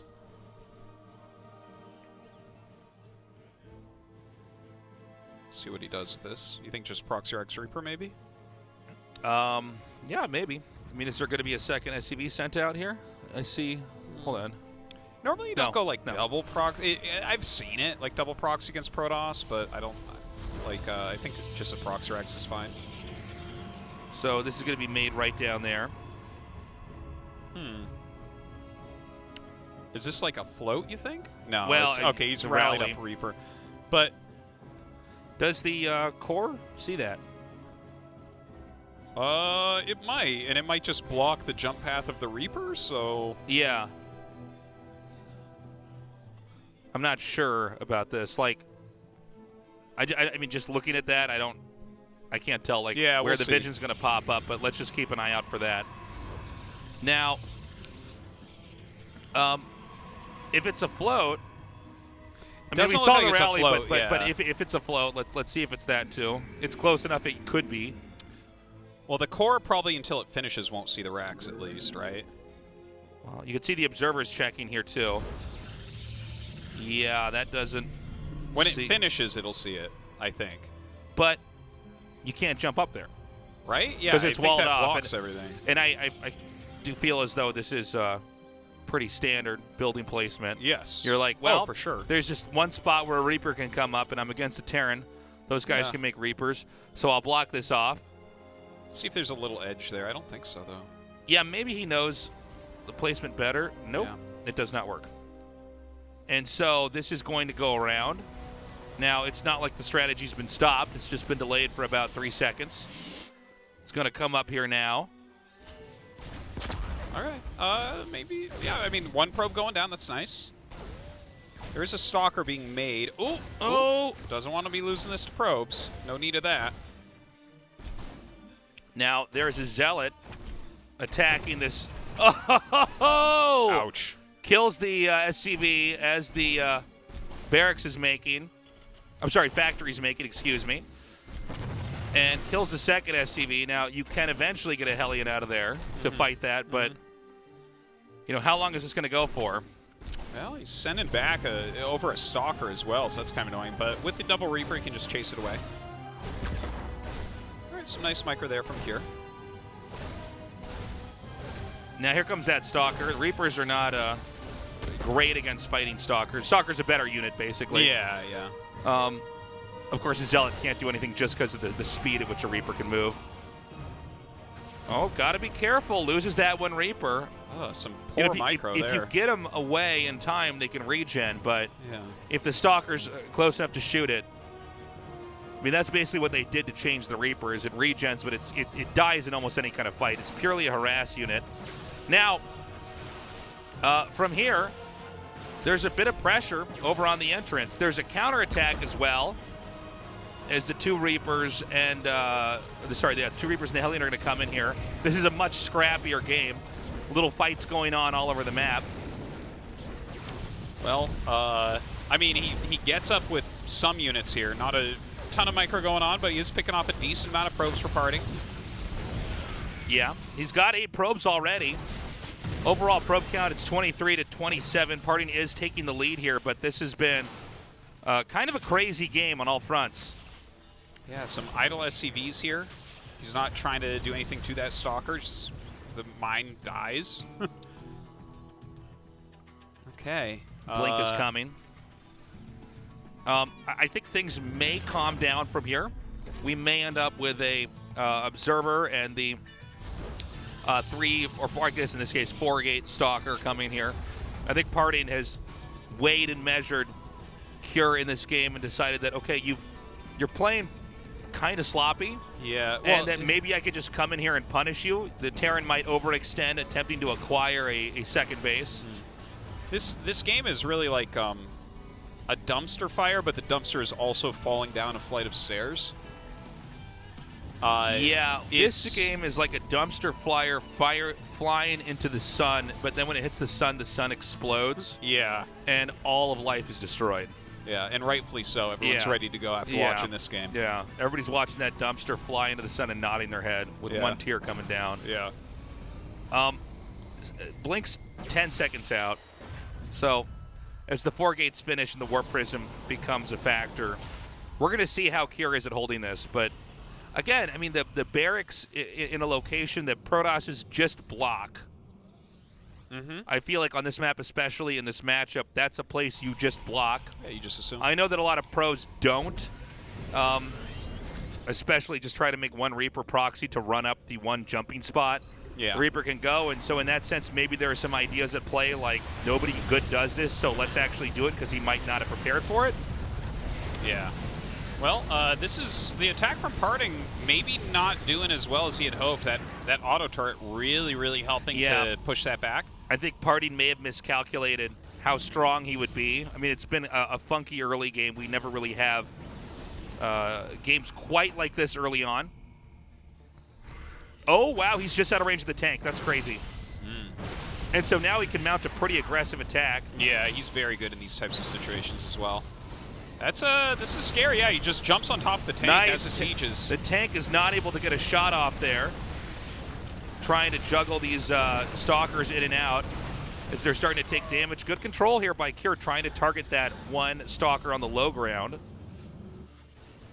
Yeah, Parting has his third Nexus started during all this, keeping that pressure on.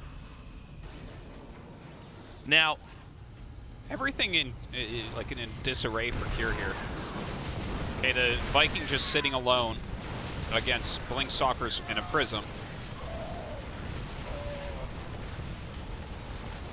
Now, these are pinned pretty badly here. I think Parting's idea wasn't bad, but it's not actually working. He's traded a lot of Stalkers, and Stalkers are sort of expendable as long as you're killing tanks and Ravens and a few other key units, but I don't know if this has been, this might have been one of the worst attacks here by Parting for what he's trying to do. He's going to throw some more gates down here. Templar Archives is on the way. You can see Stim started not that long ago, so I don't know if Terran's going to be able to take a fight for a little bit, but Parting taking a third base already, and I would say even though the Stalker pin technique didn't work, I think, as well as he had expected, he still is very much so in control of this game. Yeah, I would definitely agree with that assessment. I think after Terran has 3 tanks, you can't do this strategy anymore. Okay, 3 tanks covers everything they need. Pretty much. That's pretty it. Much. You have to have a very long main base for them not to cover. All right, a drop coming out from Kjær. Let's see what he can get done with this. Maybe this is where he can regain some footing with some damage. His army supply is getting reasonably high here. I am worried, though, for Kjær's sake, that, like, if he can't get it together and at least play a good game here in Game 2, I don't see him winning Game 3. Yeah. Game 1 looked like the game you play before you call it a night because you can't play anymore. Yeah. You're like, you know what? I just shouldn't be playing StarCraft like, wow, right I'm now. completely burnt out. That's the worst game literally ever. Yeah, I am going to lose all my MMR and be a degenerate if I stay on here and keep playing. It was the worst game I've ever seen from Kjær. Yep. This being a close second. Yeah. Now the push is coming out. Yeah, let's see. Like his army is big. It is looking strong. Okay, did he just? I'm sorry. What? Did he just fly in and there were no units there and then he flied out? Oh, hold on. Huge storm. Oh my God. All right, Kjær is This is the part where the dumpster fire flies into the sun and explodes. Yeah. He is going to drop over there. Yeah, I don't believe there was anything back there unless we didn't see it. There was like a battery and he flew out. Okay, a blink in here. Party, got to be careful to not lose that War Prism, but I think he's just going to get completely mowed down here. And I think, honestly, one of the more disappointing games here from Kjær. I mean, the natural is going to be destroyed. I think the opening didn't do Kjær any favors in this game. You can see him trying to micro here, but this is just a fire that Protoss can put out, no problem. You just call Zealots in on top of it, and the Zealots will do all the heavy lifting for you. Yeah. It is now 30 workers to 47. Terran without a place to call his expansion. Yeah, this really doesn't look anything like Kjær. Yeah. I think Parting wisely recalls back here. Yeah, save what he can. Well, definitely a very scrappy game here. Well, I think Parting is just looking at this and saying, okay, I got to just make stuff. Yeah. And I'm going to win. You know, so. There's so much adrenaline that can happen in these matches, but I think when you realize, oh, my opponent is having the worst games of his life, all I've got to do is you know, keep making pylons, keep my upgrades coming, keep producing units, and the game is going to solve itself, so to speak. Because Kjær's decision-making has been, I think, quite poor. It has been. The reactions. All right, well, he dusts his own units somewhat there. Yep. And we're seeing the remainder of the army here for Kjær. It's going to try to push. I think this army is just too strong, though, for Parting in every oh, yeah. He has High Templars in the Prism he hasn't used. Yeah. He's basically waiting for a moment where the Terran tries to hold its ground. Yeah. And then he'll nuke him with that, too. Yeah. And so Terran's going to go for a drop, a big one here. Probably Maybe pointed a move towards. that can do something for him. Yeah, although Parting is so on top of it. He spots this. I think his observer caught the edge of it. Okay. So he's going to unload here, but now I don't know if that there's anywhere that these infantry units can go. He's getting pushed into the corner of the map here on the right. Great size storms. The drop inbound. You got Are to there assume he's got stalkers a working? recall too, right? Yeah, well, he used his recall a little bit ago, but I think he should have it again, yeah. Okay. And now that tiny set of medevacs, all three of them, is isolated just south of the Protoss' main with an observer to spot.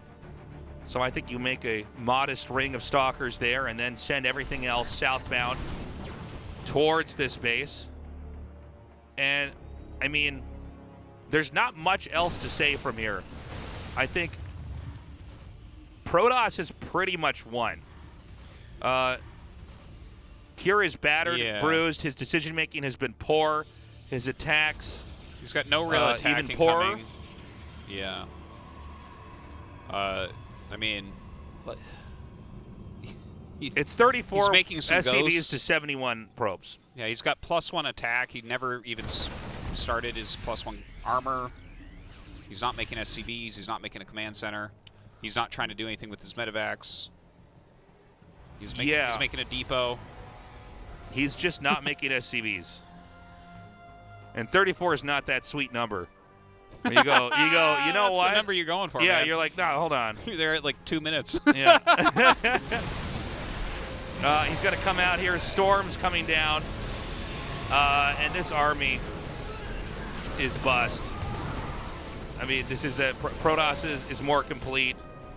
This army is going to retreat. Maybe he can pick up and fly and sit idly in that corner. No, because now Cure's out on the map with what he has left. Damn, nice storms here from Parting. I think game 3 is not far away. GG, Parting 2-0. Yeah. Look, Parting is playing quite well, but I gotta say it, man. These are the worst games I've casted of Cure that in my recent memory. Honestly, I think this game Parting did not play particularly well, but it wasn't Cure level bad. Like, yeah, I would there say were so game like 2, Parting wasn't playing the great, but I barracks think placement. What? The moment where like he was defending Blink with Prism into his main, and then he left everything out of his main except for a Viking, as if a Viking is going to take. They still have the Blink upgrade. It's not like that disappears. The drops not good from Cure. He flew in, saw nothing there, and flew out. I will say that I think Parting saw Cure playing so badly early on, decided, all right, I need to try to blink in here and just end this, and maybe overextended. Maybe. It didn't look like a pro game at that point in time, but anyways, Cure needs to do a full reboot here, or he is going to be out of the Super Tournament in, I think, the most disappointing fashion. Yeah. Game start.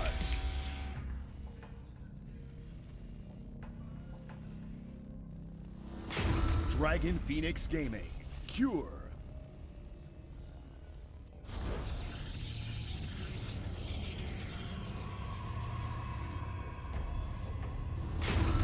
Party.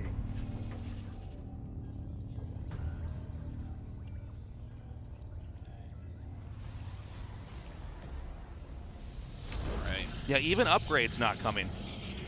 Yeah, who needs +1 armor? +1 attack is enough. On 2 base, you don't have that much going for you. SCVs not being remade. Yeah.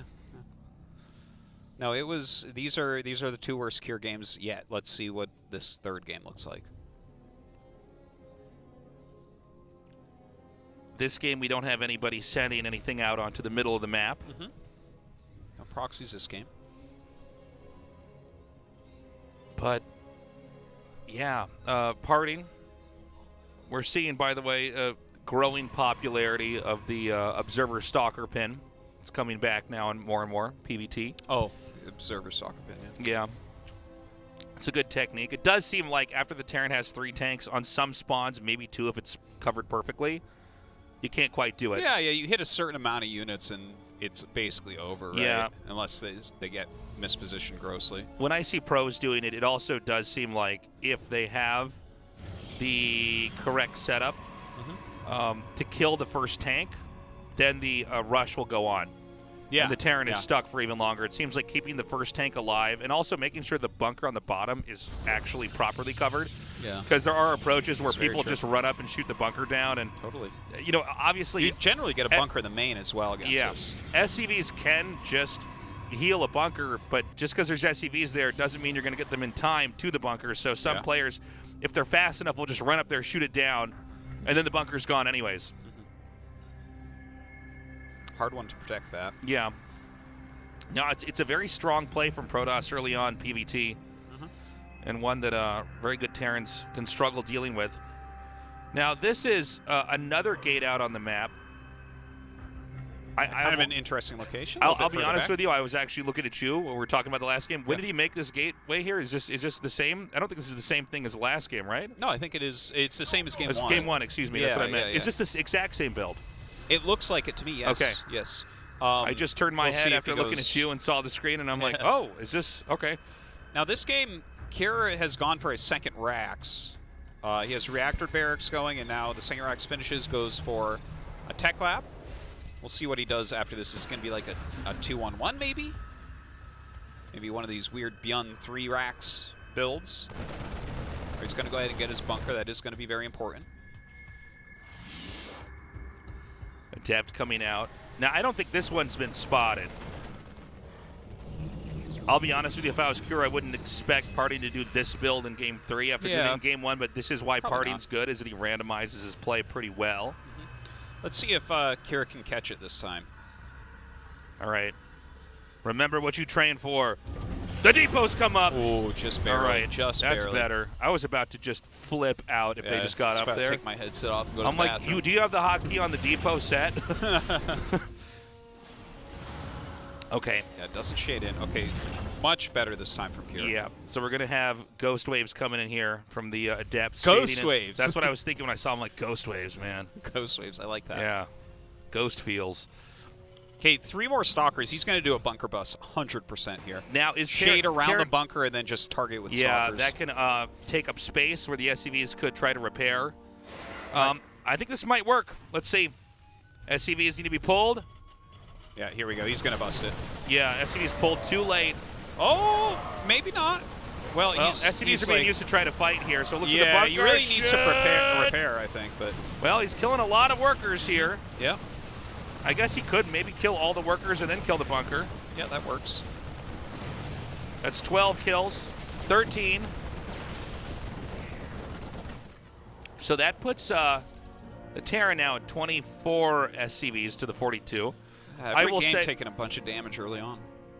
I will say I think you could probably try this again in a little bit here. I don't think there's much reason for Protoss to not try. The wall in comes up, Ghost Waves. Yeah, finishes his Ghost Wave there. Oop, Party mismicroing running through there. Yeah, looks like he holds a bit better this time.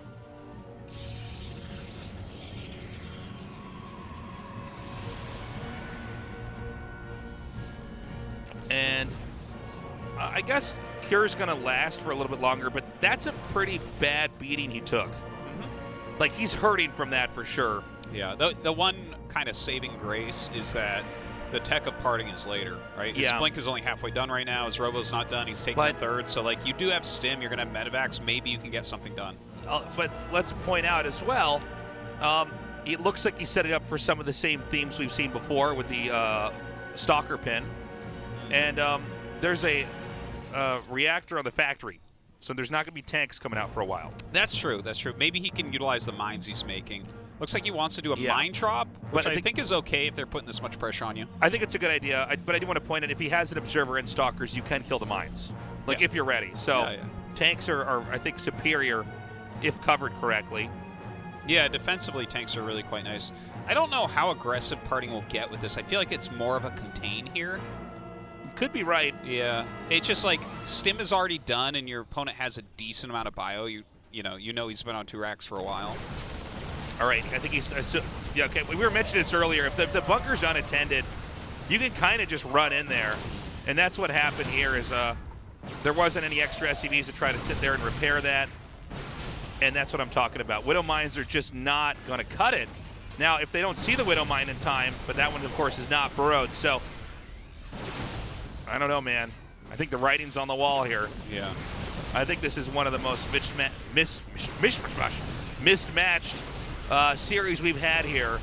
It is. It is. I mean, and here's the thing: even if these kill workers, and they're going to kill some, I mean, how do you stop this? This army's already here.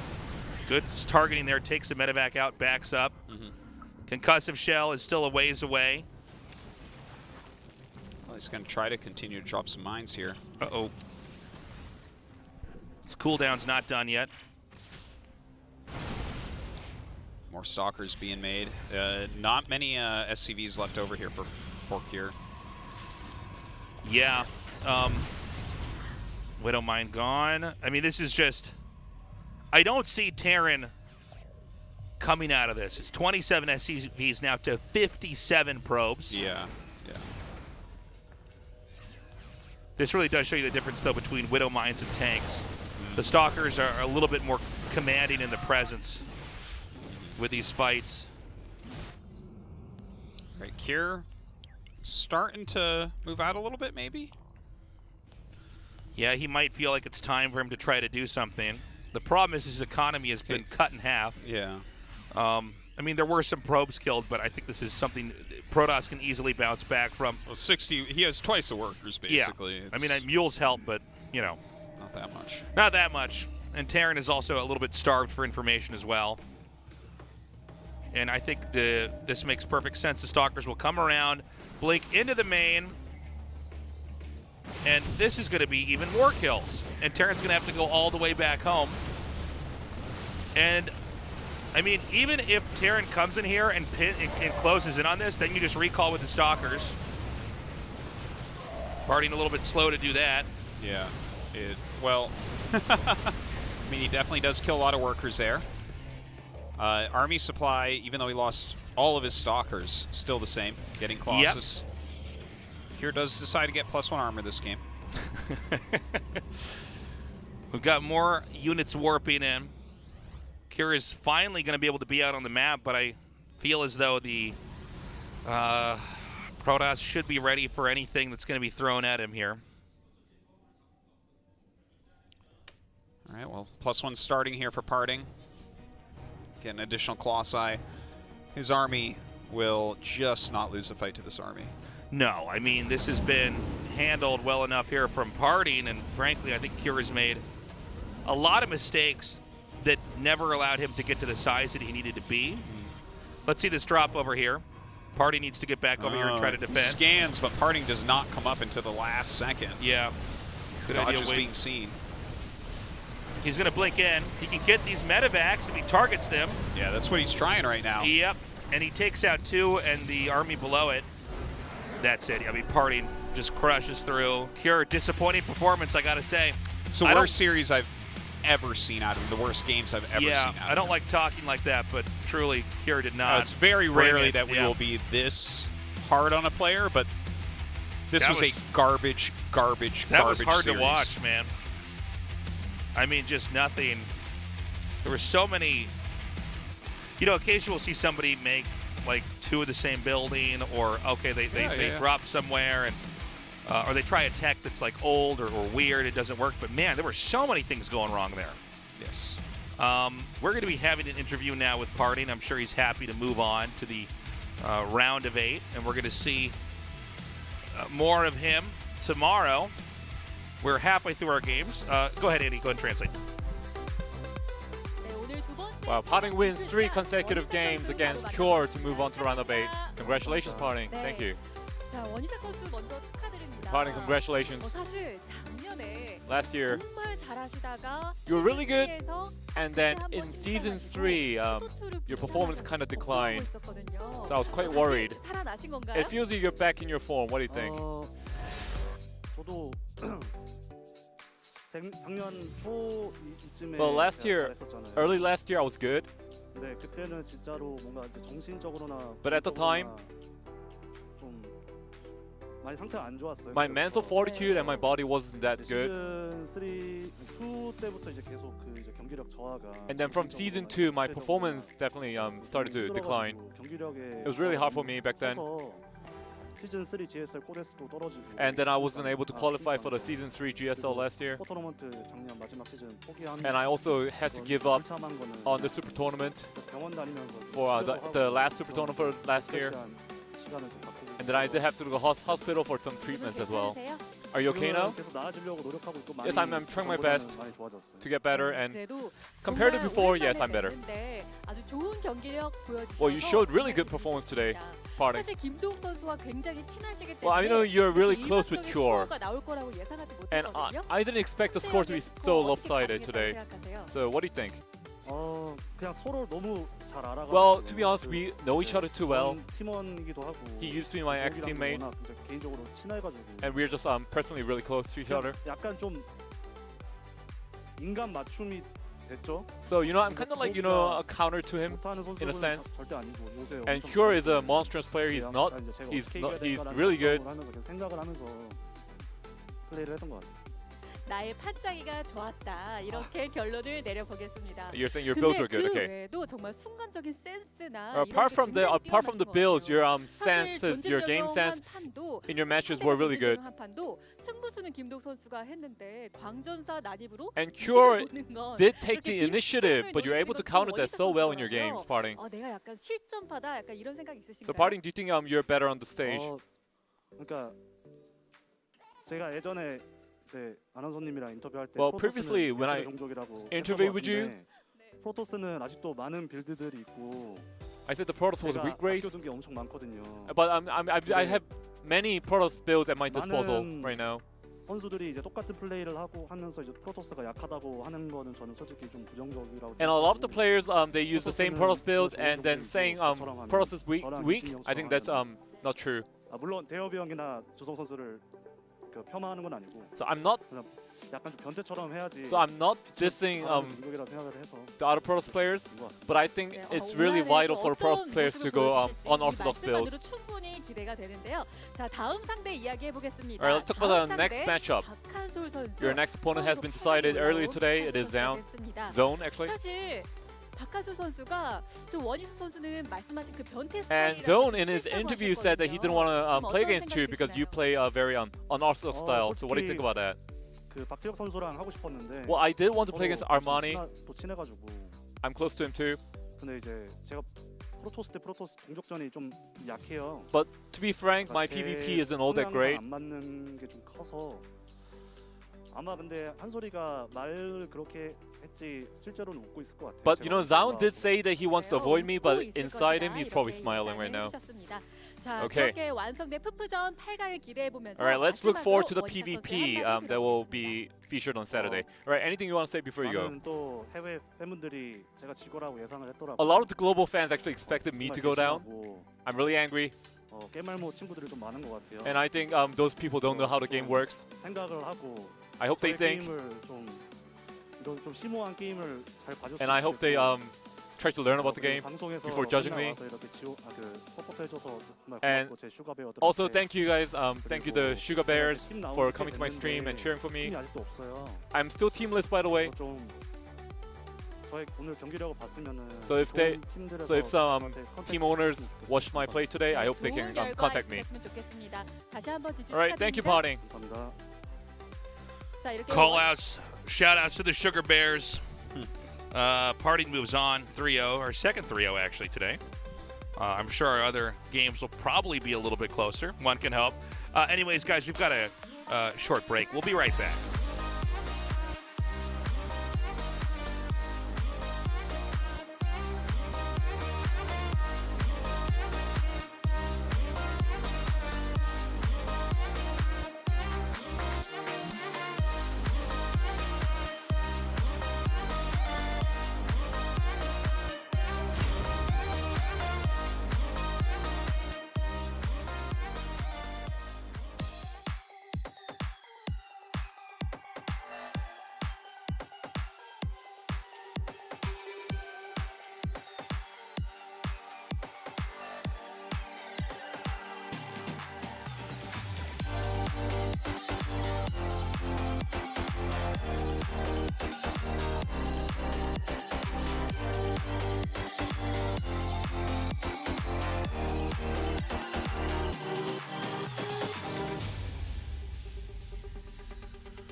the places we've been all night, wishing for our secrets to unfold.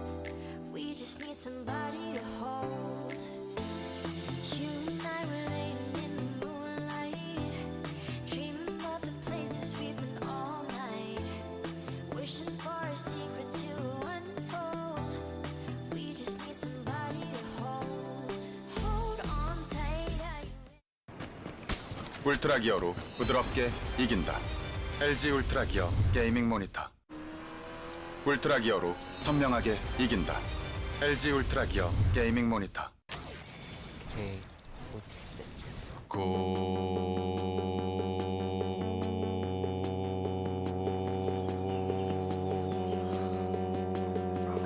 성능을 언제 어디서나 가볍게 즐기다.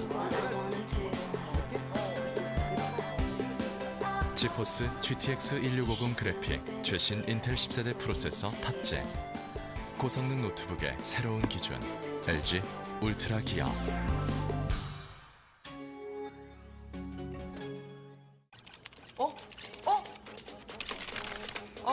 또 졌네. 벌써 포기하게? 아니 이번 시즌은 꼭 다이아 찍는다며. 아 그럼 빨리 달려야지. 달려. 뭐해. 꽂혔다면 쏟아버. 인생 직진 음료. 핫식스.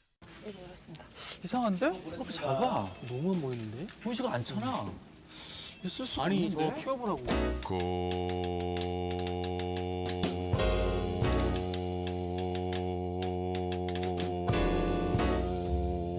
성능을 17대 화면으로 언제 어디서나 더 크게 즐기다.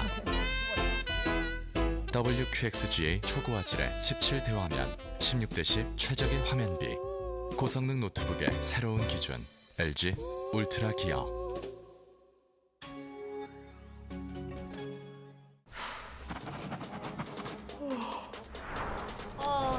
이번에 장학금 타면 노트북 지를 수 있어. 그러니까 조금만 더 힘내자. Let's go.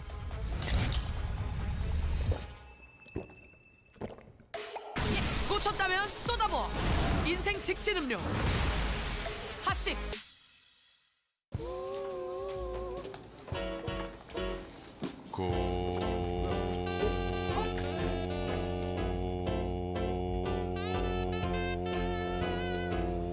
성능을 대용량 배터리로 언제 어디서나 더 오래 즐기다. 72Wh 대용량 배터리. 고성능 노트북의 새로운 기준 LG 울트라 기어. 듀얼 메모리, 듀얼 저장 장치. 고성능을 듀얼 업그레이드로 더 오랜 기간 즐기다.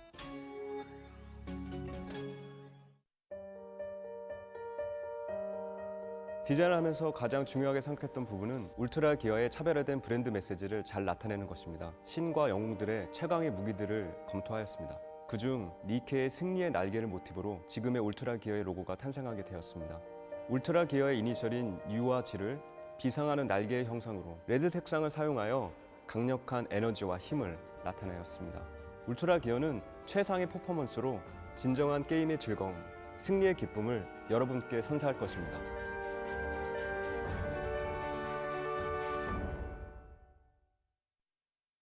아 제발 좀만 더. 아 솔드아웃. 컴다운. 정신 차려. 슬퍼할 시간이 어딨어. 끝까지 가는 사람이 개 타는 거야. 오케이?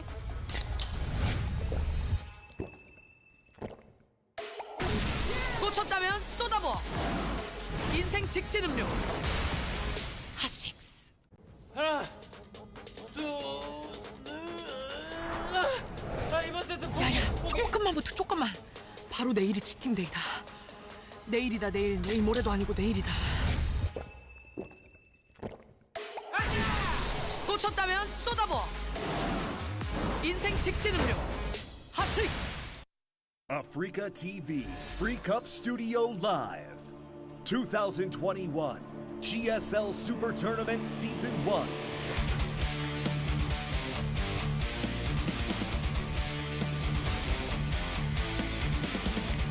Welcome back, everybody. We're halfway through today's games. 2 quick 3-0s. Yeah. Protoss is advancing right now. We're going to have Stats versus Bunny coming up here. I'm curious to see how exactly Stats is going to play. It does seem like we're in an era now at the beginnings of 2021 where a Protoss can play conservatively, can play on the defense, doing more of a read and a response to what his opponent's doing. And that's usually a good thing for Stats. Yeah. Bunny is strong. He's been improving. But, you know, he's usually the odd man out compared to some of the other guys we have when you get the top 16 in the world. Yes. Looking at the bracket overall, this was the one mismatch that I saw personally. Yeah. I don't feel like there's really a world in which Bunny wins this match, to be honest. Stats is in great shape. He's one of the best 2 Protosses in the world right now, without any doubt. His PVT looks strong. And while Bunny is good, he's a strong player, he did really well winning his group in the last chance. Yeah. But he's not the level that you think he can beat Stats, especially the type of way that he plays, right? Like he'll play like kind of leaning on aggressive into something like a Doom drop, and it's like, well, I mean, Stats like is very good at blocking that type of thing. Yeah, So, and the problem is if you're being super aggro to Stats, and he's stopping it, you're going to put yourself further and further behind. TVP is, I would say, a little bit more interest as far as moments that can actually have skirmishes and fights and duels in the early game. So let's see what Bunny's got in store. I think certainly we're going to have a better PVT than the one we saw before. It's hard to play worse than Cure did. well, we literally at the pro level can't have matches that bad. Yeah. That was a complete anomaly. Yeah, we won't see anything like that pretty again bad for a long time. But yeah, Bunny versus Stats, like he'll definitely put up a fight. Like I could even see him taking a map. It's just Stats is so monstrous. I mean, if Bunny were to upset him, power to him. That is an amazing result. And after beating, what was it, Innovation and Rainer in last chance, it's like, okay, well, suddenly you're really coming up. But Bunny is really sporadic with his results. Yeah, he's just not as consistent. Yeah. You know, we have I would really put him in like a tier 2 for GSL. Yeah, for sure. Like it's unlikely. He's around a 24 guy that sometimes occasionally gets around a 16. It's not that often. Yeah, it's not too often, and he's somebody we're waiting to see is going to develop. But it seems like the other players are one step ahead. Now Stats has also had his periods of complete dominance and then falls from grace. But I would definitely put Stats as the favorite here. We'll see if there's any plot twist with this. Yeah. And I think especially with the state the game is in right now, he's heavily favored here. But let's see. Game 1, going to be on Romanticide. That's right. We're going to go to Romanticide now. That game is loading up. Bunny versus Stats in this best of 5. The winner goes on to the round of 8 to play tomorrow in the GSL Super Tournament. Game start.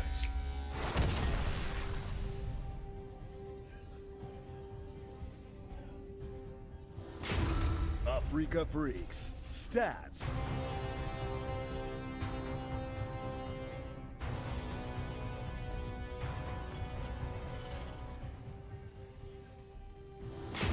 Team NV, Bunny.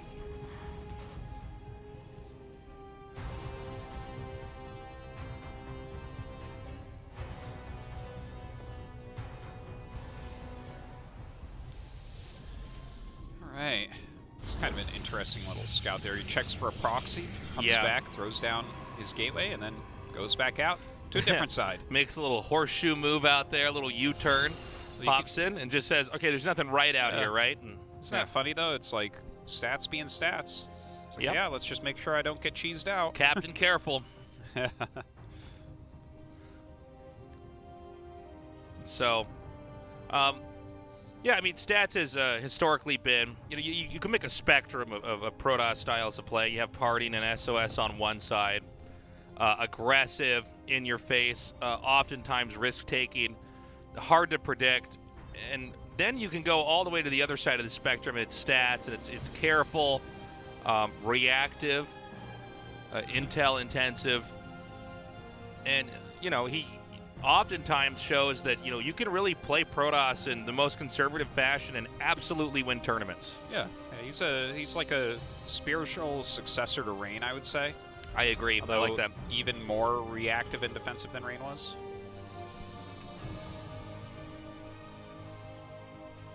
So the Nexus is coming down here. Looks like nobody wants to do anything risky to start things off. And I think that makes sense. I don't think we're going to see, like Bunny do what, let's say, Cure did, where he had a barracks with a Reaper. He tries to run in there. Just, some kind of basically obsolete build. I think Bunny's probably going to play a better game. Now, we've got the Adept coming, the bunker being made on the other side of the map with the factory started. Oh, the Reaper. Just going to run past, jump up into the main base. Oh, nice. Has that, the stats shield battery finishing up. He actually gets that, like, every PvT to stop the Reaper. Yeah. And it allows him to be across the map with the Adepts. He loves to put on a little bit of pressure with his early Adepts. Yeah, so. we don't see the other Protosses do this as much, and it can seem almost like a bit of a money sink, but really it's smart. Like, look at this. Now this Adept is here. The Reaper literally can't do anything when there's a shield battery. Yeah. It really can't. It will take forever for it to kill anything. Yeah. So it's not even worth trying. But yeah, it's cool because this is like a very stylistic thing that Stats likes to do, and he's good with it. He knows how to make it work. Look how long he's stalling this for. You're telling me that this wasn't worth that shield battery that's actually useful all game? Shield battery actually paid for itself now. We have no SCV in here just yet. If he can get the snipe on that. Oh! Okay, does shade lose out. an Adept, but that was totally worth it. No, it was a great play. Ooh, we have a quick armory, so this could be like a fast cloaked mine drop coming up. Well, I think the strongest thing against Protoss early on is to get Widow Mines in there and start to kill off their workers. Dude, he's even getting Drilling Claws. I'm not surprised. Oh, man. I mean, if you're going to do a build that's very focused on 1 to 2 quick drops against Stats, who's really good at blocking things like that, this is the one, because this can really catch you off guard. First off, of course, because the mines you can't see. Right. But second off, the Drilling Claws, whenever it comes this early, it's a very surprising thing for Protoss, where it's they slip into the ground so fast. Every Protoss has the pull timing of probes in their head against Widow Mine drops, but it's completely different against Drilling Claws, and you never expect it this early. Yeah, it's very, very smart. Now I got, Stats very comfortable at people attacking into him, so let's see how this goes. But I think Bunny definitely playing a better TVP than Cure here. Coming in now. You could have played a better TVP than Cure Tasis. I am just relieved to see someone doing this. Yeah. All right, nice warping. Oh, he actually wiggles by, but not going to work out for him. Does lose that. Drilling Claws 10 seconds out. Yeah, and this medevac is going to come in here as the Stalkers are leaving. Yeah. Huge, huge. And honestly, it's a delayed medevac timing anyways, so it makes sense that this would be a bit confusing for Stats. Observer taking some damage. Now, there is a warp in just out of vision. The Drilling Claws are going to come down. Is the split good enough? Oh, nice. Yeah, that was a nice one. Beautifully done. Another Widow Mine going to come down. But this is a dive on the bunker. Is this this is enough SCVs? I think you just repair. Picks off the Viking, though, which is really, really nice. Tanks coming down. It's kind of an awkward spot. You're deep in enough, it's hard to pull away without eating damage. You're trying to optimize what your Stalkers are doing. Okay, he's going to just get this mine before it resets. Where's the other one? I think that's in the medevac. So, oh, he just still had... Oh, okay. I was wondering if he, maybe hit it at the other line or something. Seems to me like this is very much just part of the meta here. With these Stalkers attacking the refinery, coming in here, putting pressure on. The question is really going to be, where is it all going to end up at? Because we're having a lot of probes killed off here. Nice pickup. He's going to try to shuffle the probes over to the side, but now this mine might try to come down there and get a kill. So, Widow Mines are killing workers, but Stalkers are destroying infrastructure and keeping pressure on the Terran. Yeah, definitely I would say Stats is doing better with this. Yeah, it's 46 probes to 36 SCVs, so that's a pretty substantial lead. And the drops weren't bad or anything. No. They were good, but he is doing pretty quality counter damage. But Kira's, Kira, Jesus, still in my head. Bunny. Yeah, no, Bunny is doing a good job with the bunkers, with the siege tanks, all that, defending. Okay, Stalker's hitting this refinery over here. And we're going to see if he can actually do much. Again, siege tanks really, I should say well-placed, well-defended siege tanks really stop this from doing much more. We've got that 3 siege tank number, so I don't see the Stalkers able to come in and do damage without taking too much damage of their own. Oh my god, is he going to intercept this? He might. Oh, just barely not, it looks like. Oh, hold on. Hold on. There's actually, the Stalkers are going all the way down. Okay, yeah, he feels that this is happening. Yeah. Good game sense here by Stats. Yeah, yeah. Very well done. Great catch. Look at that. Wow, Bunny not even able to empty that in time.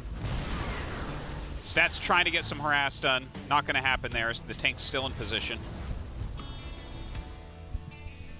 Some nice play from Bunny, though. Like, I think he's defending really well. He's trying to get out there and get something done, but Stats is like an iron wall. Yeah, I think Bunny's opening was very impressive, and he did a very good job, but honestly, you know, the longer the game goes, you can see Stats is just in control of the map. He really has a sense for where Bunny's going to go. You know, I think Bunny might have had a slight upper hand when the Widow Mine started to burrow, but once Stats realized what kind of game he was in, he handled it with grace. So yeah, Stats here sitting on his 3 bases, got a very healthy probe count, getting his Colossi out. Throwing down a few cannons just for safety's sake. I don't think we really have any more mine drops coming in, but cannons against a regular mine drop are okay, but against a drilling claw mine drop don't really actually do anything. Yeah. You feel like you want them because you want detection there and something to clear the mines, but it's like, well... Thing is that the mines will already do their damage before it's killed, so it's like, well, that'll kill it if you don't have the APM to try to deal with something like that, but... See? It's not an issue. They just get it off. But, a pretty good defenses. He did warp in those 3 Stalkers. But let's see how well these Colossi do. Tanks are not sieged up here. If he doesn't siege them up in time, Protoss can actually come in here and try to take a fight. Oh my god, and this is where you have the army, but you don't have everything set up where it needs to be. And this is a lot of damage here onto Bunny. Yeah. His Marines are just melting under that splash. He's going to try to shoot the Warp Prism down. He does get the Warp Prism killed off, but at what cost, really? There's still 3 Colossi in this game. 1 Viking slowly chipping away at these, the shields of one of the Colossi, but I imagine another Warp Prism made and met up with this army and a few more Warpins, and I think Bunny might be toast. I got to say, though, like, he caught Bunny there. Like you said, he had, like, the right types of units, but he was a little bit out of position. He wasn't properly sieged, you know. And Stats, like, did so much with that, and Bunny still ends up holding. And, you know, he's got 5 medevacs. He has 3 tanks now. A 3rd one just popped out. So, like, maybe he can rally a defense here, but the thing is, Stats is continuing to grow during all of this. Okay. An Observer's going to get a peek in here. I think Stats might be able to attack in again. I mean, turrets are being made. Is the Natural actually that well defended as well, I wonder? I'm not sure. He had a tank there. It's not there anymore. It's been moved out to the 3rd base area. So that's what was preventing his harassment before. Sometimes you get it stuck in your head, though, that, like, oh, I can't really harass there. He's been defending it all game. Yeah. But, yeah, I think you could be right. Like, I don't see a red dot that makes me think of missile turrets there. This many Archons tells me he's itching for another fight. Oh, yeah. The tanks are going to siege up, but not already being sieged here means a lot of damage is going to be done. Between the Archons and the Colossi, everything is just getting melted here. The tanks go down as the Archons press forward. I don't know that Bunny can last through this attack. No, this is way too much. GG. I tell you, beautiful game from Stats. I think Bunny actually played pretty well. I saw a lot of really cool small moves from him. I think strategically this was not a bad idea. No. It's just Stats is just playing some of the best Protoss in the world. Yeah, I mean, the thing is with Widow Mine drops, it's hard for Protoss to deal with, especially with Drilling Claws, but if you don't do that much damage, you are giving up units while Protoss is still making army, you know? Especially when we saw medevacs getting shot down and the drops became quieter and quieter. Tanks not sieged up. I understand that Terran wants to be a bit more fluid, with their defense. But you see an attack like that coming in, tanks are sieging up, and Archon shots are already going down on them. Although honestly, I think even if tanks are in siege mode in the back, you still win the fight. Yeah, that last one for sure. Yeah. And even the middle fight, it's like Stats was going to do okay with it, but he did fantastically with it. Sometimes you have the units, and so you kind of expect your opponent not to attack. You're not really thinking they will because you know you can hold it. Right. But sometimes that's the most powerful time because you're not really looking for it. All right, guys, we're going to go into Game 2 with Stats versus Bunny. Africa Freaks. Stats.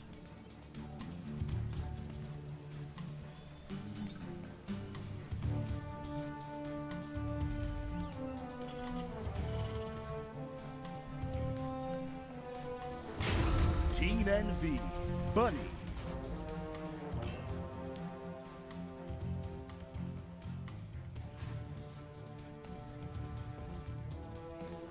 Okay.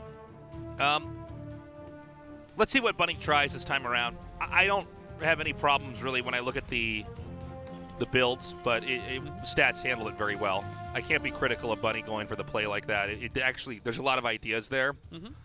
But yeah, I mean, Stats just kind of bobbed and weaved, and in the end had a better endgame army. Yeah, and I think in general against Stats, you need to play for like late mid game. Early game, it's really hard to do anything against him because he slants towards defense. But people who slant towards defense, if you let yourself build a little bit more, like you get up the tech tree a little bit more, like for instance when Liberator-based Terran armies were really all the rage, that's the one thing that could kill Stats is like a decent-sized Liberator-based Marine Marauder medevac ball, right? Where you have like 6 Liberators in there and you're moving out and it's like he only has one form of splash right there and he doesn't have his 4th base up. Those types of attacks are generally a bit better against his style, but I think it takes a lot of bravery to play like that.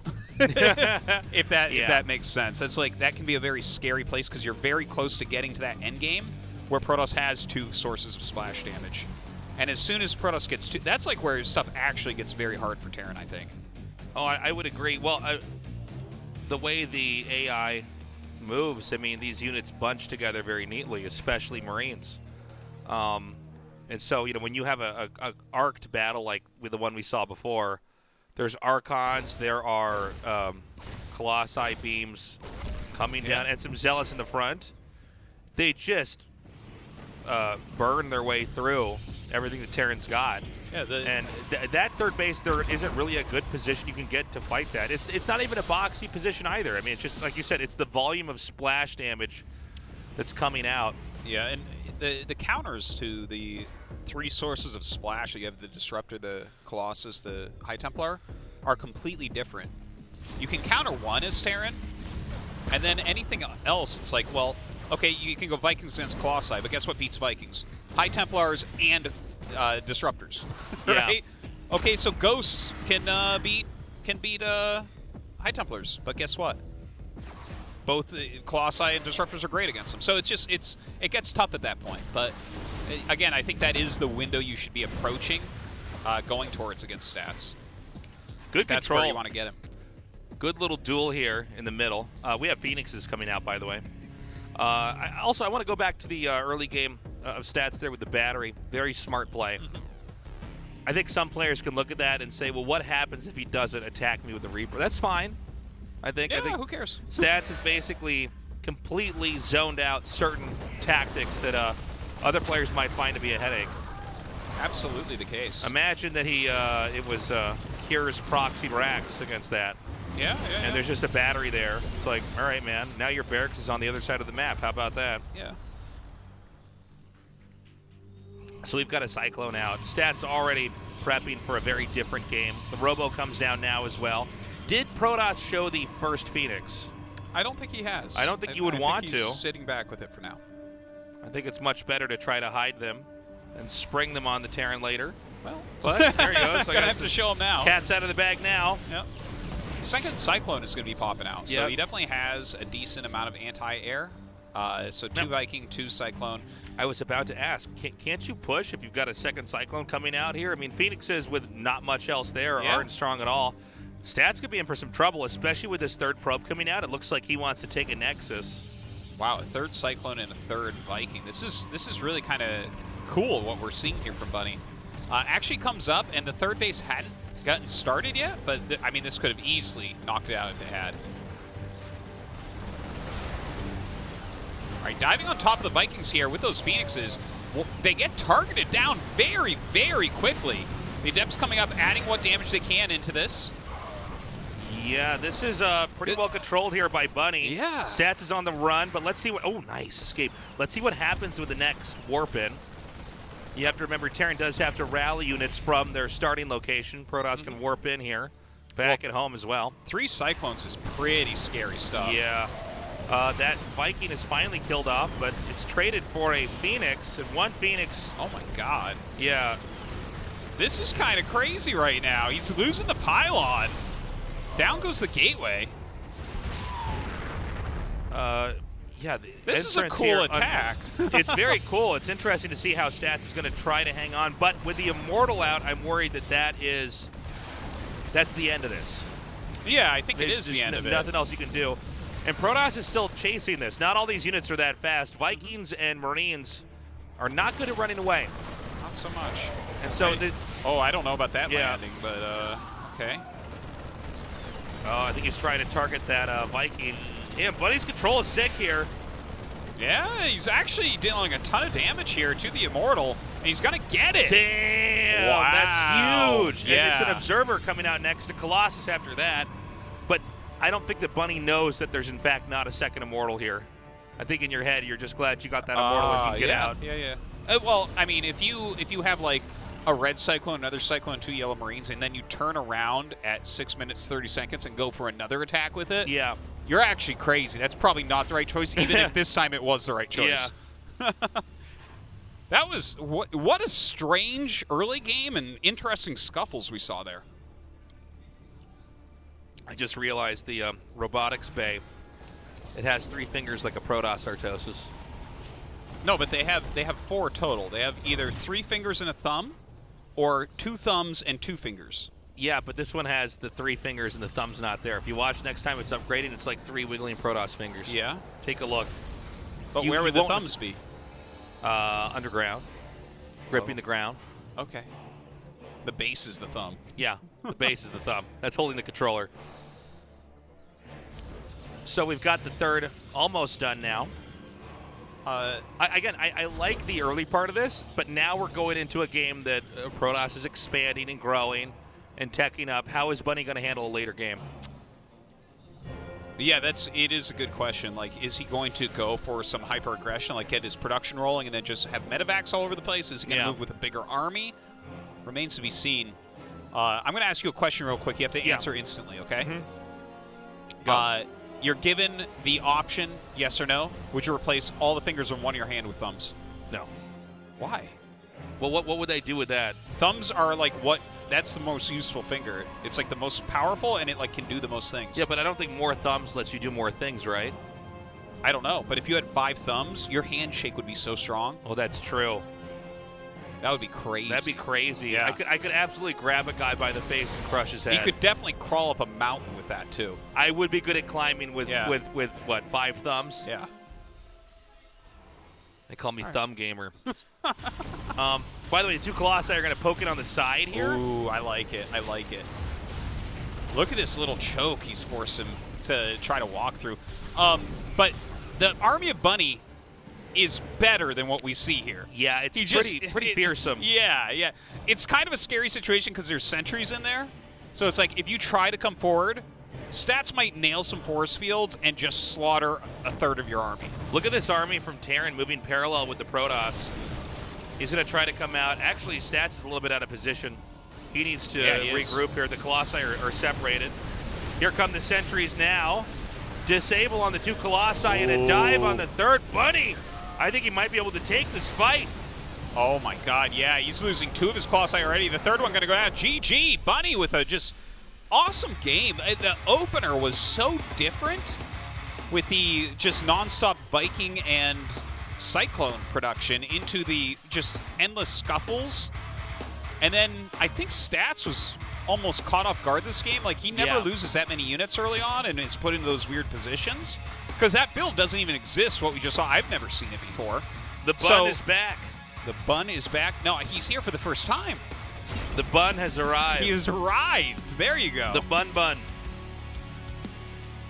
Yeah, I think that rush really threw off Stats. I mean, he did survive it, but then I think especially Stats with poor positioning. He might have been due for a recall. Recall set back up. Instead, like, there was 2 Colossi disabled, 1 was shot down. He just didn't have what he needed. Yeah, he wanted to grind down some units with the force fields and the positioning and everything, and then Bunny just like punished him for coming out with a smaller army. Okay, so we're gonna go to game 3 now. Finally, not a one-sided series at last. Yay! Yay! Africa Freaks. Stats.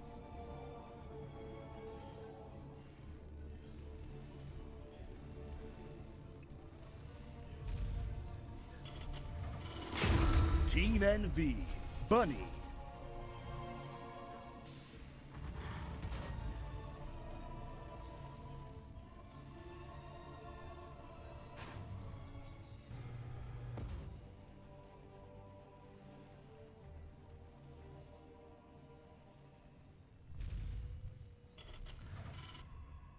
What kind of game will we have here?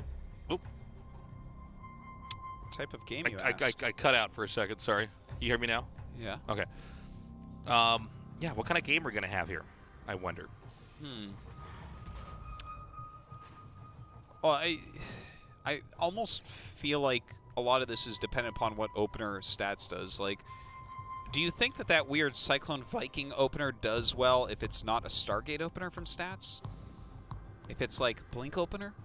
It does seem like Stats was probably so confident. He's like, all right, let's bring in another different build here.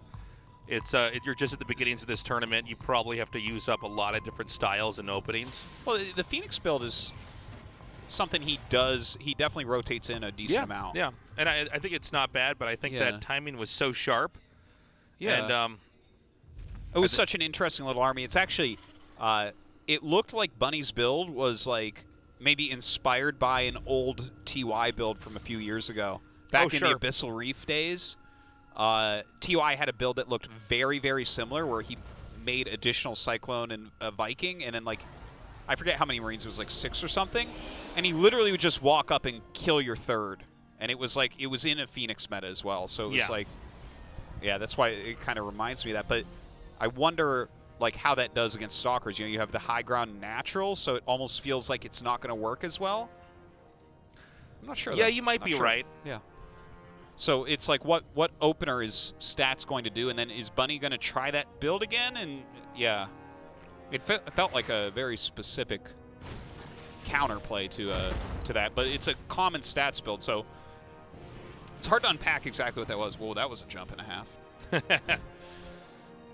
Yeah, we'll have to see. It's not an immediate Stargate. Instead, it's a Twilight. Yeah. So it looks like it is a Blink opener. Yeah. And we may have the Robo thrown down a little bit later. The Blink will come. Could be 4-gate. That's been more popular in Super Tournament, doing the 4-gate pressure builds. We've had it where it's a pretty modest pressure build of 3-gate, which is like enough to like maybe go in if they're not paying attention, but you're not committed to trying to end it. So I think we're going to have one of the two. With Stats, I really wouldn't be surprised if it was 3-gate. Yeah, I think it's more his style anyways. Yeah. The 4-gate puts more pressure on you to get actual damage done. 4-gate more like parting, for instance. Maybe SOS, depending on the how the stars align. Yeah. Well, it's 2-gate right now. It looks like it's going to be a Widowmine drop. Don't forget the last time you did a Widowmine drop, it was a Drilling Claws-based one. Yeah. Which comes a lot later. And that was part of the reason why it started to work, is because Stats was already moving out across the map. It was after 5 minutes instead of around like 4:20. I think... oh, it is a 4-gate. Yeah, it's going to be this 4-gate build we've talked about before. Kind of funny to see the Reaper go up there again, but I guess it still might... Nope. Does not get in there, get any info. He actually saw, though, the amount of gateways, right? All the gates were being built right there. Yeah, it looks like our observer's showing us that. Yeah, so he actually knows that it's 4-gate Blink. Hellion out That's here now. That's pretty useful, yeah. That was well, a good I would say seeing this come, now it becomes a matter of decision-making and not just reaction time. So with this build, we want to make sure that the two key locations are defended, the natural and then the open area here in the main. A lot of times you need a bunker at both the natural and the main, and then you need a tank that's covered well enough to then set up for the next tank to come out. Well, he's going to have that tank in a second. Here comes that Widowmine draw. Stats with the good reaction. Yeah, you're seeing why these Widowmine drops tend to not be that effective against players as fast as Stats. Can he actually get this? No. So that's the Medivacs home now for some time. So some Stalkers will stay back and try to help defend, but if this makes you keep a couple Stalkers back, that's already a small victory, I would say. Yeah. I think if he wants to get the damage done, and he went 4-gate, so he does want it, he probably has to bring everything, but Bunny might have already delayed him enough. Look at this. He's starting to do the harassment, but with a very small amount of Stalkers. Okay, so this is what we were talking about. There's the bunker, there's the tank, but there's a small opening that Protoss can put pressure on. Now, you don't want to overextend here. The blink is the resource you're working with, so you want to blink out, don't lose anything. And as you take your third, Terran is stuck here. If Terran pushes out too quickly, especially with the tank. Oh my god, I love this. Okay, so we've seen this before. Occasionally the bunker at the front is neglected.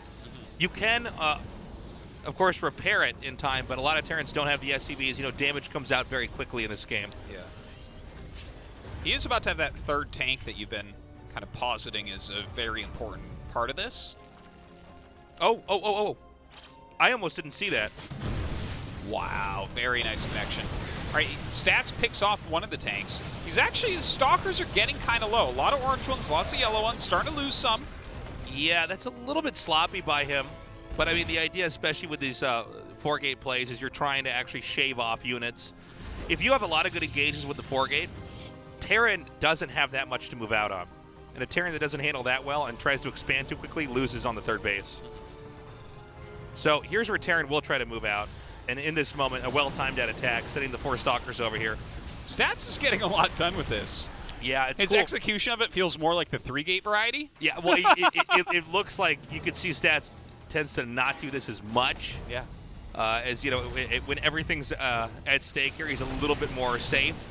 But he is playing this style. It is working against Bunny. He's not handling it, I think, as nimbly as Parting does, for instance, when we see him do it, or Parting, like, kind of, you know, sometimes just wins the game off this. Yeah, for sure. But Bunny is going into the third base with a black eye here.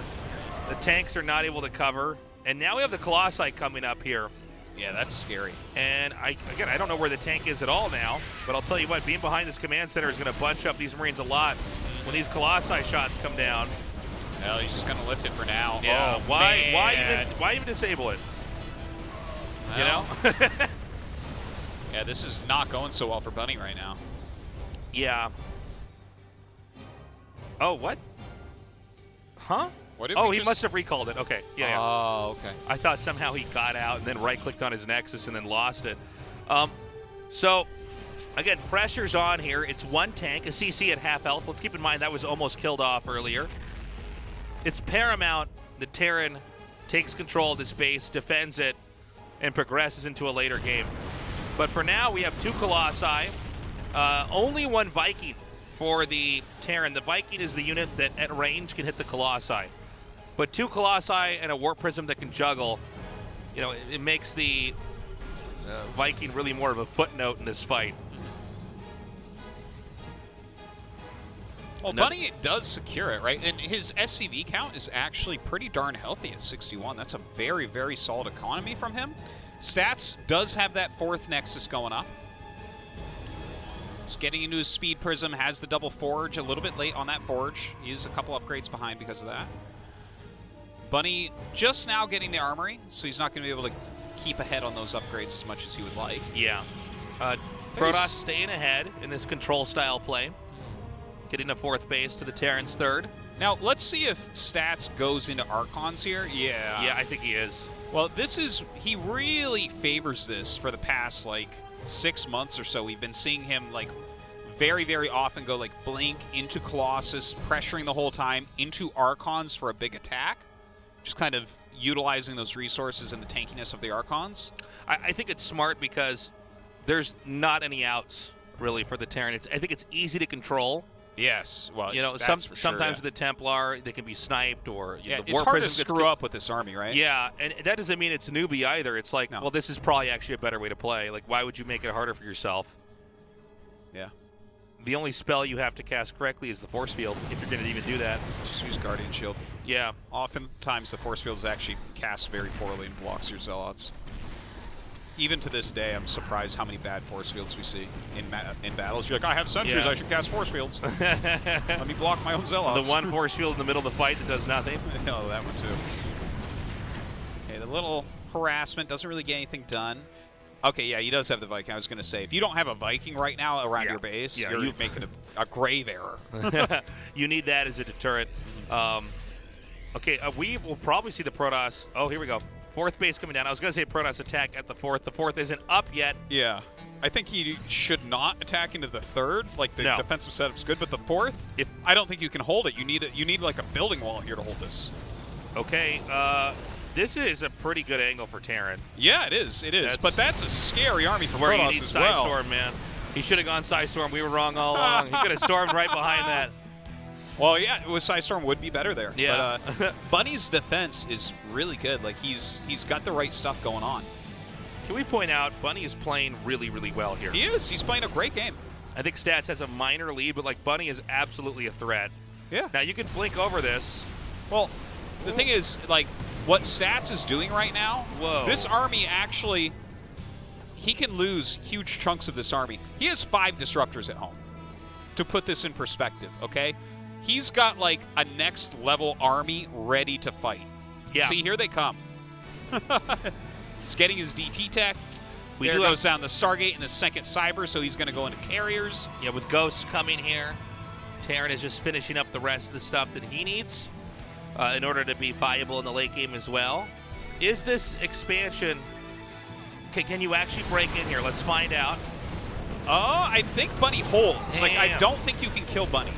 He's done a very good job defensively. He's got a great army. He's continuing to upgrade. There's a lot of really nice things that Bunny's doing. But you know that what I was talking about, how it's like, oh, maybe before that second splash area is where you can do something. Honestly, the Archon timing that Stats has kind of fills in that area because his army gains this extra bulk, and then he goes into the disruptors right behind it. So it doesn't feel like there was ever really a window here for Bunny to get out there and do that damage. It does seem like that. But Bunny is finally able to come on the map and start taking out expansions here and there. He's making 3 commands. He's getting Cloak for his Ghosts. This is a great TVP we've got. It's really nice. It's just, is Bunny going to be able to play that really late game Terran versus Protoss, which so few players can play well? Who do we see do well? Against all players' stats. Yeah, yeah. It's so hard. Because now we're going to have Blink DTs, Disruptors. He's going to be going into carriers, it looks like, as well. So we see Army out here on the map, and it looks like Stats will go back and try to defend. This is very nice. I like this move a lot. All right, the Mines clearing out some of these Zealots. Oh, he actually ends up getting the Nexus as well. Good pickoff.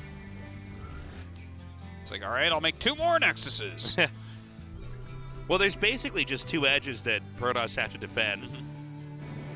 And I will say, yeah, I mean, we basically got Bunny going into a super late game here. How's he going to play exactly? Well, I think it's actually being dictated more from Stats. I think Bunny doesn't get too much choice here. Like, the fact that Stats is clearly going into carriers, Bunny has to, I guess his decision is like, do we go bio or do we go into lots of Vikings? And both have their ups and downs. Yeah, we may be at a point where, depending on how armies are exchanged, things are going to have to be remade very quickly. Now, Zerg, of course, can just spawn a million of anything out of larva if they have enough money. A little bit trickier for Protoss and Terran. Obviously, gateways and barracks can immediately produce the Tier 1 units, but stuff like factories and Robo, we really want to watch for what units are going to be used and how many are lost at any point in time. Yeah. And he's going up to 5 starports right now. Yeah. So Bunny is really getting ready to pump out Vikings like mad. Which I think, yeah, he probably does need to be ready for that, honestly. Oh, and he's getting the fusion core as well. That's very interesting. You know what? Do you think he's going to go BCs as a counter? Oh, that would be way more interesting. Yeah, that would be fun to cast. BCs actually beat carriers. Now, there are nukes coming down here. Protoss is taking a fight that I'm not sure if this is a doable thing. That's a lot of splash you're eating there. The nuke's going to hit. The probes have been evacuated. Yeah, a little drop up here in the main base as well. Going to slow down that carrier production. Very nice, very nice. Oh my god. He's going to unpower everything over here. He's just ripping this base apart. Whoa, but hold on. Big attack coming in here. A little bit ago, we saw that almost nothing was going well for Protoss. And that might still be the case here as that comes from behind. That's crazy. Bunny is heating up. Dude. The bun is in the oven. That was one of the better TVPs that I've seen. Straight up. That was so good. Like, it felt like Stats was in control for a lot of the game and dictated a lot of things for Bunny. But he stayed super calm, kept his defense. When Stats tried to spread out and tech switch and attack all at once, Bunny punished. And that can be hard to do.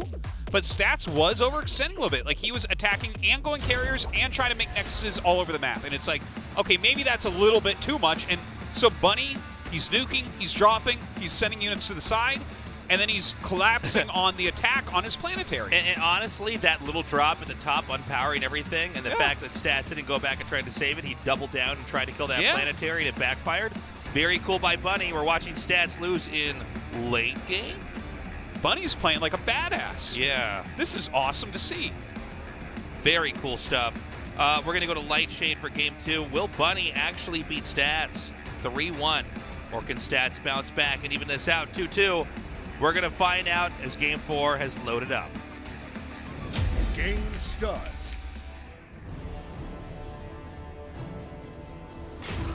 Africa Freaks. Stats.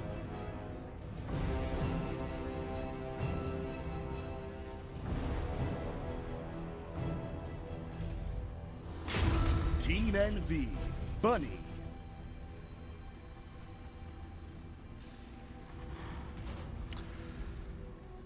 Now, Stats did go for the 4-gate. It wasn't poorly executed, but he did absorb a lot of damage as he did it. It kind of shows you why we're used to mostly seeing Bunny defend and do the balancing act of macro defense play pretty well. It's not normally his style, but I always welcome players kind of showing more variation and more expression in their style. But I think he won't be doing that again here. I think he tried it out, it didn't work, and he's going to go back to what works.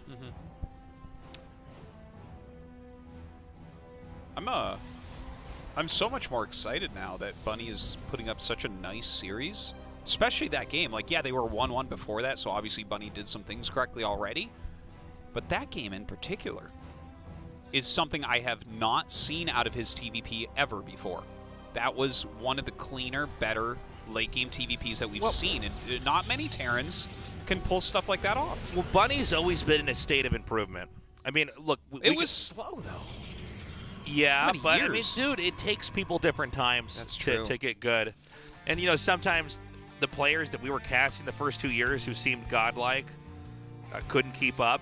They burned out. Other players stuck around, and their time comes later on. And totally. I mean, it's not like Bunny has been in arrested development skill-wise in this GSL. I mean, I think it can be easy to dismiss him because he's gotten the same placements many times before, but that's what it looks like when everybody's improving. This is why a lot of times when people ladder and they don't feel like they're going anywhere, they have to remember that the whole world's in motion, not just them. You know, everybody's skill is developing. Some people are, I imagine, are diminishing, but a lot of people who are active are improving. But it seems like Bunny has truly leveled up. In the 2 games that he won, he looked fantastic. In the game that he lost, he didn't look bad either. No, that's true. He didn't look bad that game. He looked fine. He just stats looked better. That's exciting for me because honestly, I think Stats looks pretty good too here. It doesn't seem like, I mean, this is not like watching Kier play where Kier was like the burglars in Home Alone in the last game. But yeah, I mean, Bunny looks really good, and it looks like he's really improved. And I welcome this. Absolutely. But and I you're still right. think that Stats can take this, though. Yeah. Well, even that last game, I think that Stats was in control for quite a bit, and just he was doing too much at the end. You can't go carriers and trade out your army and expand everywhere all at once. Like, generally in StarCraft, you should think of it this way: you can do two things. You can't do three things. Like, unit transitions are one of the weakest times for every single race if you're switching what units. Like, you're switching up your army, because there's this moment where your stuff just isn't cohesive and you're building new stuff, and like you don't have the right compositions, not together, that type of thing. And then, like, to do that plus attack plus expand everywhere, it's like, and not defend, a bit too much. So I think he can reel that back in and play a much cleaner, nicer game. So we've got the Phoenixes. This is what was used in Game 2. Uh-oh. Wow. Runs right by. All right. Yeah. Can he just pick it up? No, he doesn't pick it up. Come on, Stats. Come on. He'll be fine. He's not going to lose any probes, I don't think, but annoying. Well, the shield battery can't heal everything right away, but yeah, I think you're right. This isn't a... You just don't want to let him get in. Yeah. I mean, it's not the end of the world. I guess when you see the Phoenix, you basically know what's happening. Yeah, when you see the Stargate, it's not like there's You're not gonna something go in there. else you need to scout. You're like, I better check and make sure there's not a second Stargate in there. Oh, I got to make sure he doesn't have DT tech right now. Yeah, It's like, hold no, on. he doesn't. He Don't does worry. not. That's not a thing. So the three Phoenixes are going to be out on the move here. Marines positioned to try to help fight that off if they come into the natural.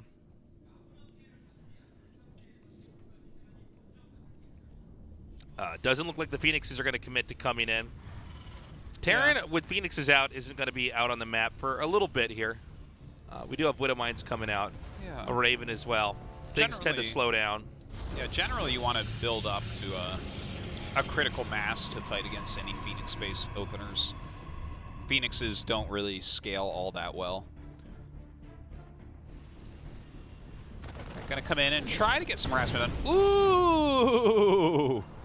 Yeah, a little nasty coming in there, but you gotta know that that's going to be a big risk.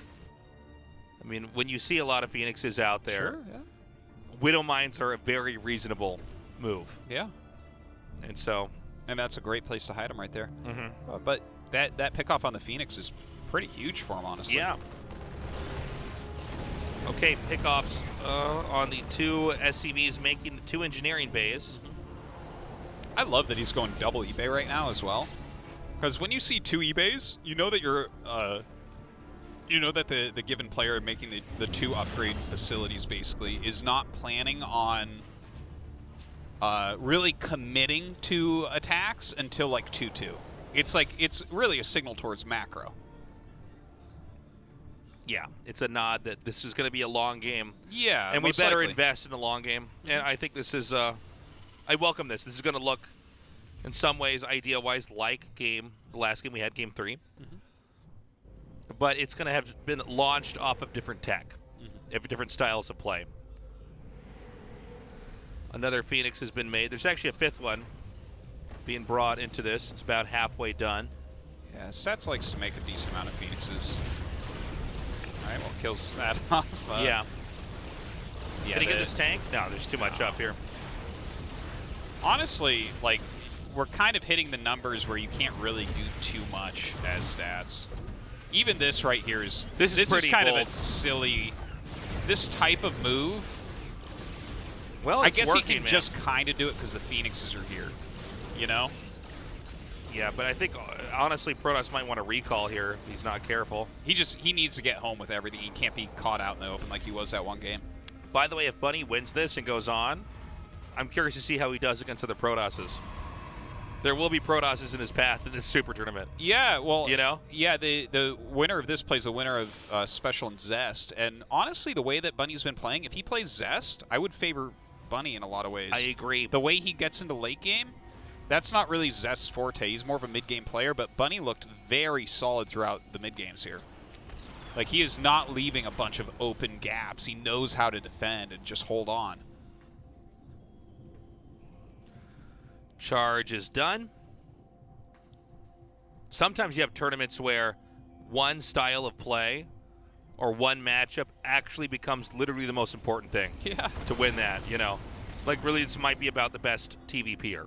Yeah. Where he might fight Zest, and then he goes up to, another Protoss, and then another Protoss, and it's like, okay, can you kill Protosses? I'm trying to remember. Wasn't it a super tournament where it was like Gumiho and 7 Protosses in the round of 8? Yeah, there was something like that. And it was like, I think Gumiho went to the or round like of 4, 2 Terrans and 6 Protosses or something like that. Yeah, it was, but it was definitely like that, whereas like Gumiho was the only guy who actually understood how to fight Adept Phoenix. Yeah.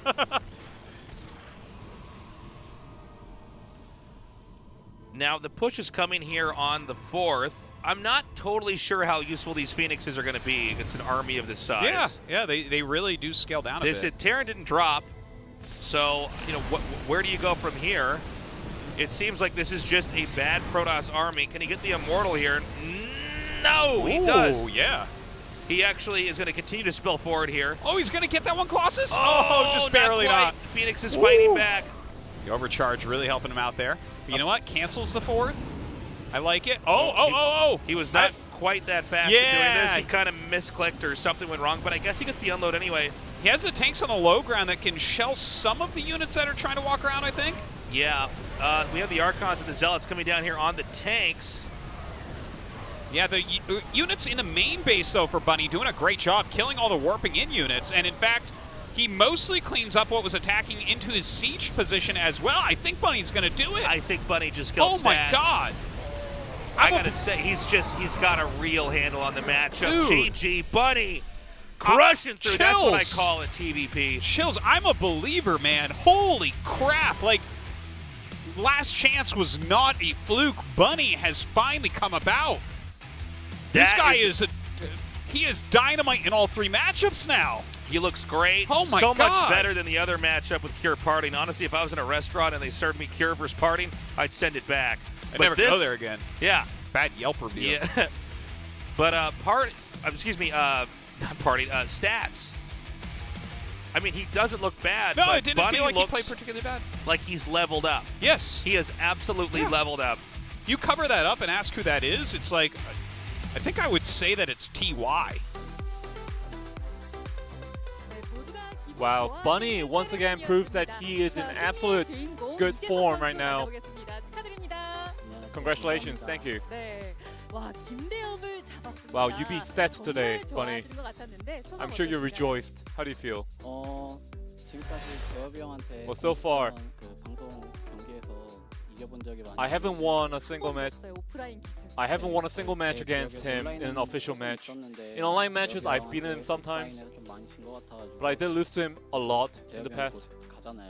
And Stats is going to the army soon. So I really didn't want to send him away before I beat him. So I really tried to sharpen my strategies, and it worked out well today. And the stats really went for the Phoenix and the Stalkers. And Bunny, overall, it looked like you prepared really well today. What do you think? Well, yesterday my preparation didn't go well. My win rate wasn't good. So I had no confidence. But yesterday I got some help from SOS. And I think that help was very instrumental to my win today. The victory in Death Aura was very inspirational. And Stats, who is really good at the late game, you beat him in late game. So are you confident in the long games, Bunny? In the past I used to stroll the game when I go to late game. So I try to fix that a bit. And I'm happy that today my games were good. 저도 아는데 머릿속으로는 아는데 이제 일단 멈춰야 돼. 의뢰선 그만 날려야 돼 하는 걸 아는데. I just keep telling myself not to throw away my medevacs, but it's really hard.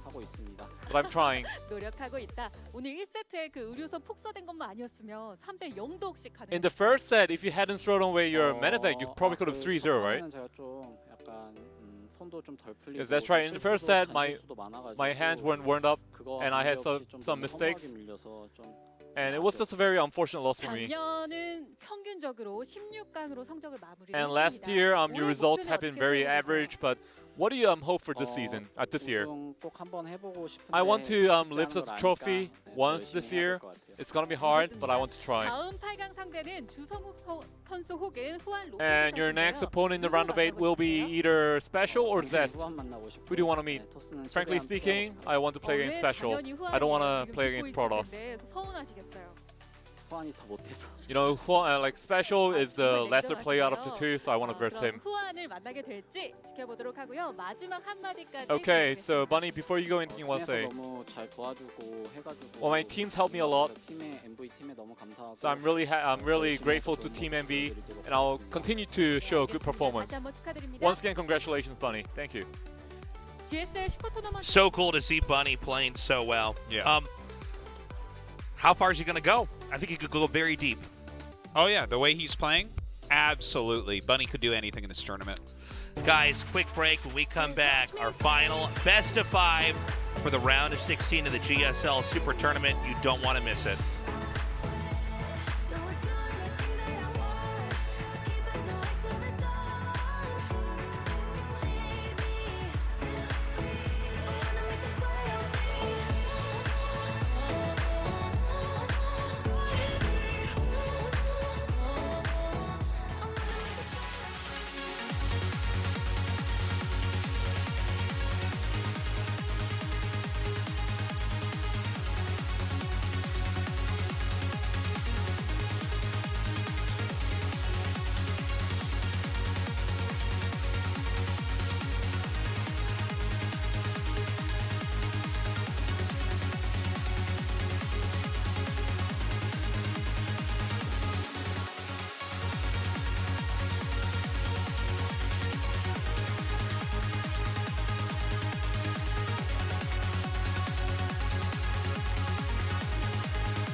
성능을 대용량 배터리로 언제 어디서나 더 오래 즐기다. 72Wh 대용량 배터리, 고성능 노트북의 새로운 기준, LG 울트라 기어. 듀얼 메모리, 듀얼 저장 장치, 고성능을 듀얼 업그레이드로 더 오랜 기간 즐기다.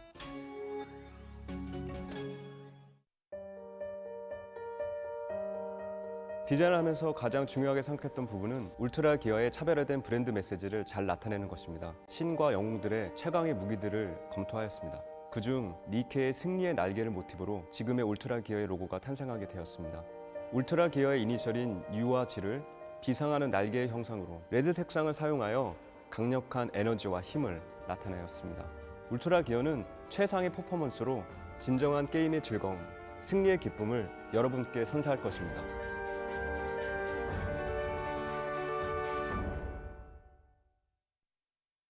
아 제발 좀만 더. 아 솔드아웃. 컴다운. 정신 차려. 슬퍼할 시간이 어딨어. 끝까지 가는 사람이 개 타는 거야. 오케이?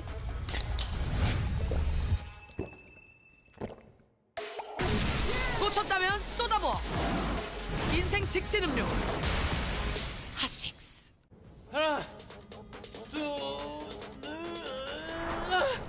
이번 세트 야야, 조금만 붙어. 조금만. 바로 내일이 치팅데이다.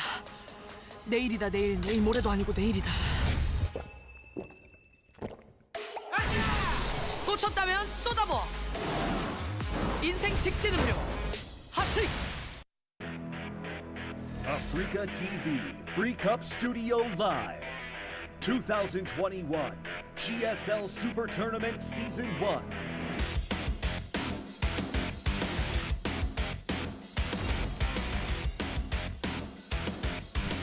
Welcome back, everyone. It's time for the final game in the round of 16 in the GSL Super Tournament. Zest versus Special is up next. Yes, Special is still here. He's been able to get his visa renewed month by month. So he didn't have to go back home. A lot of the other foreigners here had to go back. Yeah. Due to a limited amount of time you can stay here. But his visa's been extended, so he's able to continue to play in our tournament, which is great. And he did a great job qualifying. He beat Rogue. He eliminated Rogue, who is always one of the best players in the world. So big kudos to him there. Zest, I'm looking forward to seeing how he's going to play. He's definitely got a lot more sharp timing attacks. I wouldn't put him as cheesy, though, if that makes sense. He's not crazy like other Protosses. He's just very much a dismantler. Yeah, he's like he's mechanical. He's optimized. Yep. He's definitely more of a mid-game guy. Yeah, for sure. He's all about the mid-game. Yeah, his late game can be good, but it's not really what he focuses on all that much. And here's a Special who is, I almost didn't even recognize him when he got on camera. He's looking great. Looking great, really. Lost a bunch of weight. Taking care of himself. Yeah. Looking really strong at StarCraft right now. I know that he's been working hard on figuring out how to beat Zest. I've actually talked to him quite a bit about it. He's been going to replays with everyone, checking out all of the VODs, trying to plan a way to be able to take out Zest. This is the first time he's been in Super Tournament, so... Yeah, in fact, that's I believe true. he's the first foreigner ever to make Super Tournament. I don't think Scarlet ever made it into Super Tournament. 99% You might be right. I've never actually... Yeah. That never occurred to me. Yeah, they've both been Code S a lot of times, but Super Tournament's like... The thing is, Super Tournament is harder to get into than Code S. That is true. Because it's only 16 slots. So we're going to go to Pillars of Gold, excuse me. Yeah. For game number 1. I'm excited to see how Special is going to approach this. And if Zest has changed his style or improved on his style. Well, I just want to see exactly which style he's going to bring, because a lot of times he'll just bring like 1 to 2 things he's going to do in a matchup that he thinks are really good right then. Right. And he'll have them like, they'll be clean and crisp, and oftentimes whatever he brings when he's in good shape, everyone will just start to copy, because he'll have like a sick build. Well, he's the guy that has really figured out all the timings, and he's at the forefront of that. The problem is, people, you're right, people solve him, and then he ends up taking the back end of the tournament. Yeah. People know how to stop all of his stuff, but he's always got something up his sleeve. Let's see what he does here in game number 1 against Special. Game start.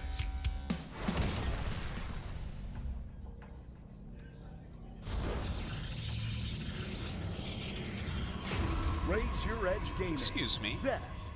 Did he just skip his first probe to get that pylon down quicker? Oh, I actually was not looking. I don't really stare at the screen normally, and we don't no, necessarily I'm never start looking right when it starts, but I'm... Yeah. He's actually going a little bit quicker than normal with this. That's interesting. So obviously he wants to get something out quicker, but Proxy there's a barracks over here. So this is a moment where we have... Are you sure he got that out quicker? I am pretty darn sure, Tasteless. Because if he did, yeah, look at then this. we're going to have a situation where two builds are interacting with each other that you never get to see. That's unlike happening. One unusual build that is basically going up against a textbook build, and we kind of get to see the dynamics of that. This is probably going to be one of those one-of-a-kind games. Yeah. The second barracks is being made back at home. There is a probe scouting across the map immediately. I love it. This is craziness. I feel like he's going to, like, I mean, it is quicker, Tasteless. He did skip that first probe to make the pylon quicker. Wow. So, proxying this, it feels like this must just be a really quick Oracle, right? Like the quickest. Or, I mean, I guess it could be like a Void Ray. If I had to guess, I'd say an Oracle immediately. Get it out just a little bit faster, cut corners there. I mean, people know the proxy Oracle timings, but yeah. But, you know, if you get there even a few seconds earlier, I mean, the amount of damage that it's dealt over the course of moments with an Oracle in play is huge. Maybe it's a Void Ray as well. I'm not entirely sure. Yeah, I mean, you definitely can do Void Ray rushes. This is exciting, though. I love it. I love that these two strange strategies are going to be hitting each other. It's going to be fun to see. Oh, is he going to see it? I don't know. I don't know. know. He might have caught that. He might have caught that. Yeah, that was a blip long enough. enough. No, he was microing his Reaper. I don't think he caught that. It barely blipped.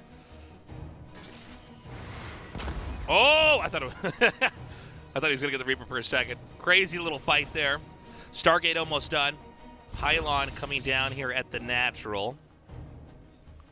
Now, there's a bunker here at the front, but that is not going to help against an Oracle. Oh, it's a Void Ray. Oh, okay. Wow. Okay. Yeah. Now, of course, we don't know that Protoss is going to expand. He might want it to just look like that. Yeah, I think you're right about that. Like, you throw that pylon down to just maybe throw your opponent off. You want to throw him off as much as possible. Yeah. But this is, like, literally the quickest Void Ray in a Terran base you will ever see. Okay, Nexus denied, if Protoss even cares. There are 400 minerals, or were a second ago. Look at this. We're at 305, and there's a Void Ray killing stuff in the Terran base. What is going on? This is like a meme video or something that you find on Reddit, man. Yeah, there's nothing to heal these Marines either, so every bit of damage they take is quite a bit. Second Void on the way. Okay. He is making a Nexus. Okay, at the so third. an expansion was intended here. I feel like I'm watching SOS play right now. Yeah. All right, so Special is doing exactly what you kind of want to do, which is upgrading your Cyclones. Yeah, but I mean, you can see you can leash the Marines as they're trying to run away. Yeah. And that's when the damage is pretty scary. Now, a Cyclone is just a more controllable unit. Ooh. Good lock on there by Special. Good micro from Zest, though. Okay. Is he going to make batteries out there? I don't think so. I don't think it's that type of build. What is going on in this game? Oh, dude. Yeah, no, this is such a nutty game. This is an SOS build, man. Like, that top left, I almost feel like that's where you try to hide for DTs. Yeah, I think you're right.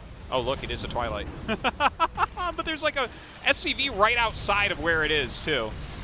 Now so if he moves that probe... Second Cyclone here is going to really curb the progress of these. But you go for Phoenixes from here. Okay. You reset it with the lifts. Yeah, I think you need a second Phoenix, but he's going to try to dive in now. Well, as soon as you lift one, it's dead. Yeah, no, it's gone. There's a Viking here. I don't think there's that much hull damage on these Void Rays as well. This SCV doesn't see that, right? No, just God barely. almighty, that's crazy. But the thing is, you might do something like start the Dark Shrine and send the probe back, and then suddenly you're found. Yeah. Oh, or you go for Blink Artosis! Right, well, okay. And here's the double lift. He is going to pick off both Cyclones and going to go ahead and take down this Viking. The rush appears to be held. Yeah. This is insanity. And now Zest has a natural. Special does not. Special is like grasping for his life right now. Yeah. he doesn't even know about the Nexus, right? Oh no, he does. He know sees about the that, Nexus, and now he sees the Twilight. I imagine he has to know about the Nexus. I think Special has to just go all in from here, doesn't he? Like he has to just bring I actually everything. don't know, but I guess so. I mean, the thing is, even though it looks like the Void Rays didn't kill the Terran, maybe the point is to get the right units whittled down to where Stalkers can win the fight. Cyclones, though, are getting a lot of value here with those lock-ons. Marines are coming in here with the rest of this rush. Okay, so Zest's army supply is 8. Oh, that's not a... He's got 3 gateway units and a Phoenix. He's got, like, a small single-player army. They're going to have to go to the base and capture the starting Nexus. Dude, and really, like, even if those 4 units are all best friends, they can't do anything against this special army. You just need to have Zeratul running with this, and you're in the campaign now.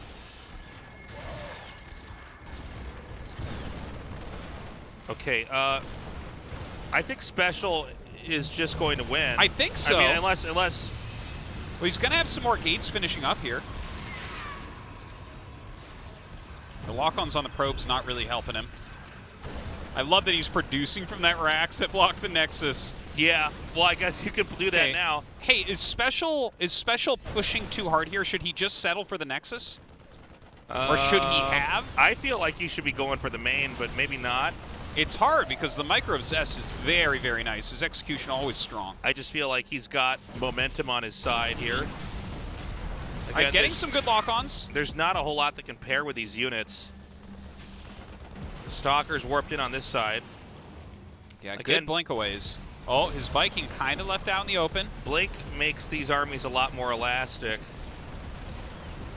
Nice control here with the medevac. That medevac is going to make the math a lot fuzzier. That's the Terran's blink, oh my really. God. Look at this. He actually brings probes to fight as well. But Special's micro really strong here, holding on, getting the right targets. I feel like Zest maybe... Well, hold on. These Stalkers are all loaded up on HP. Oh my God, look at that micro. What is this game? Special out of control here. Oh my God. Is that Special or is that Maru? Someone said Maru wasn't playing, but he is playing under Special's ID and body. He's wearing a special suit. Yes. So the Stalkers barely hold that off, but this interception could wipe Special out. Look at the production tab. Oh. Well, medevac boost. You know, almost. Everything dies. Okay. Stalkers are good units. Yeah. I think a blink up here, and we're done with game 1. I don't know about that. He's about to pop some more units. Look, a tank is out now. I think he's going to kill the SCV making the CC. Yeah, and maybe then that's, right. If he, well, Banshee Cloak's coming. I actually didn't even notice that, even though it's been on the bottom right part of our screen. Yeah, there's no detection. Does he have to use that defensively, though? I feel like Zest can actually walk up the ramp, blink it, and kill him. Yeah, here we go. There's nothing on this tank. Now, a Banshee can do a bit of damage, but, like, oh my God, there's DTs coming from this as well. Yeah. GG. Wow, Zest takes what a game 1. What a game. That was wild. And those two were both playing by the seat of their pants. They were both playing really, really well, too. Yeah, Special handled it. I thought he was actually going to win. I think he should have probably just kept pushing into the main. Maybe not, though, but... I felt like he was supposed to pick the Nexus. It felt like he just barely couldn't get him. I think he was supposed to get in there, go into the main, and then try to unpower the gateway there. You win that fight, you take away time for them to warp stuff in. Okay. Yeah, excellent game, though. Great really game. A crazy one, and I don't think that game is at all indicative of what the series will look like. Because it seems like Special had an idea of what to do against Zest, but Zest brought something so weird that it maybe threw Special for a loop. I'd love to see Special fall back into exactly whatever it was that he had planned for Game 2. Do not let Game 1 affect you, just pretend it didn't happen. That's the thing about Zest in Game 1 there is like, you're not going to try to do that ever again. I think you're right. That build is out. It's in the ecosystem now. But what does Zest have in store for us next? Game start. Already a different build. Raise your edge gaming. Zest.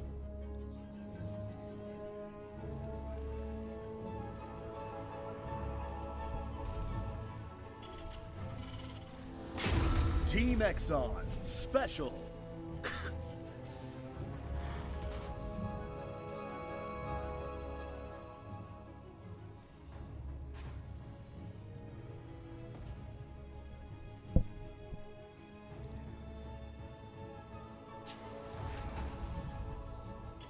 Now, we saw Zest in that last game go for just a crazy build. Really like a... and I don't know if it's supposed to go with, like, Void Ray Phoenix, and maybe that kills him, but really the Stalkers are what close it out. I'm not totally sure how that works. Yeah, the Stalkers seem like a good follow-up because you have to get tech units to deal with the Void Rays. Yeah. So Blink Stalkers kind of solve that problem. Right, like if your opponent has Cyclones, you saw what happened, right? Like, the Blink Stalkers allowed him to kill off the entire army. If he had gone for any other tech, those Cyclones would have dealt with it. Now, obviously it's not replicatable. We have no idea what Special's normal TVP is, but we're going to see it in this series. Yeah. I don't feel like, I would say unlike most best-of-5 games, where you have one game that allows you to get intel so that they can both prep for the next one, I don't think that one helps either of them. Yeah. That was a chaotic, unique game, and you leave it at that and go on.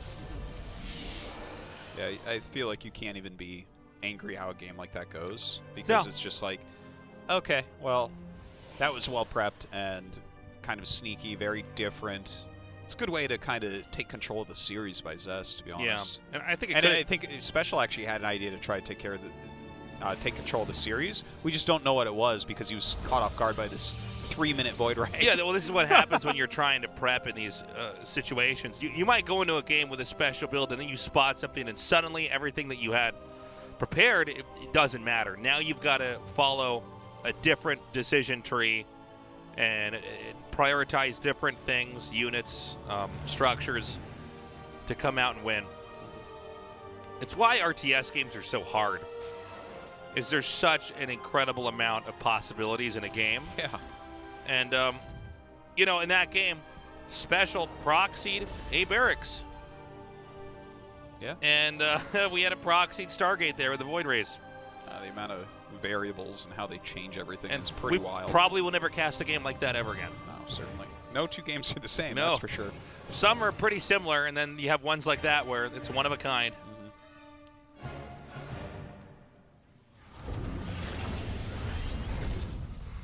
So the Marines and Widow Mine are gathering up here. Looks like this Widow Mine is going to be sent out on the map.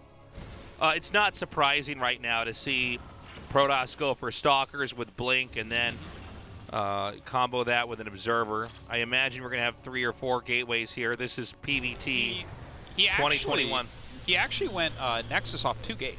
Oh! Yeah, so... I actually had not noticed a Nexus. I'm glad you mentioned that. I thought we were going to have 2 more gates come down in a second. Well, this is one way you can do it, right? You're kind of getting everything and being a little bit more greedy with it. Well, it's smart because if the Terran is just staying back ready for your pressure and you get a third base up more quickly, it's a good way to just skip and hop ahead. Definitely. But Special, I mean, he started his command center right around the same time, so seems like he is in a fine place. There will be some harassment coming up as the Prism is being made. Special, of course, you can see him maneuvering his Marines. He's not sure of exactly what Zest is doing right now. It'll take a little bit before he confirms.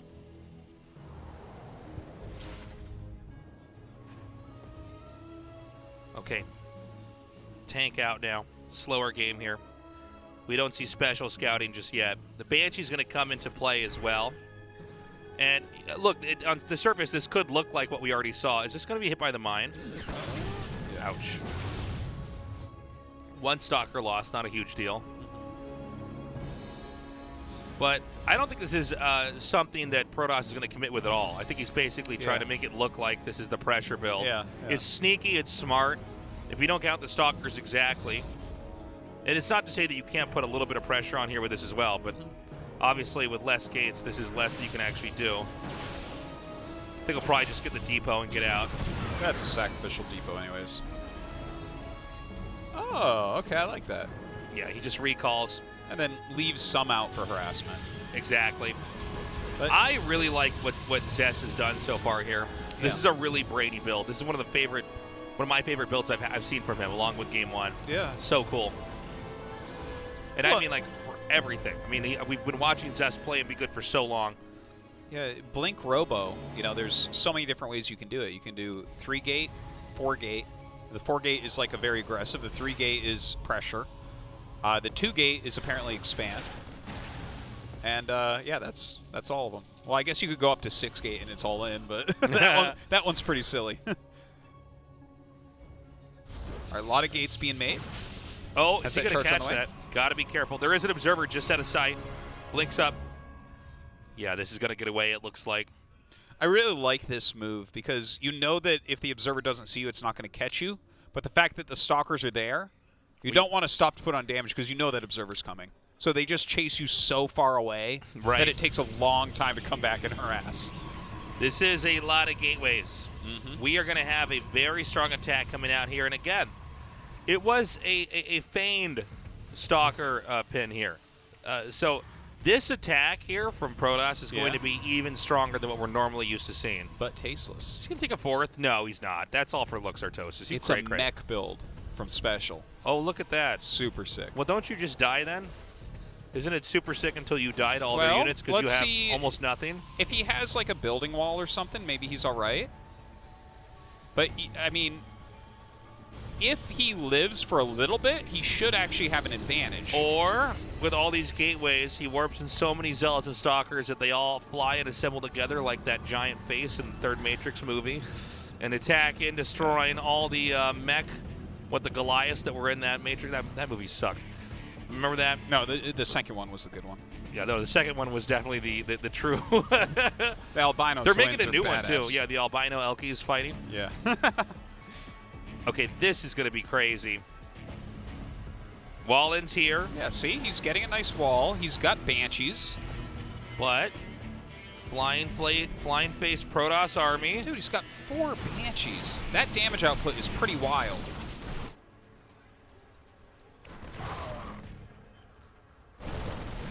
Yeah, maybe he can't get in there. Maybe you're right. This does look pretty. No, he's safe. sealed up pretty darn tight.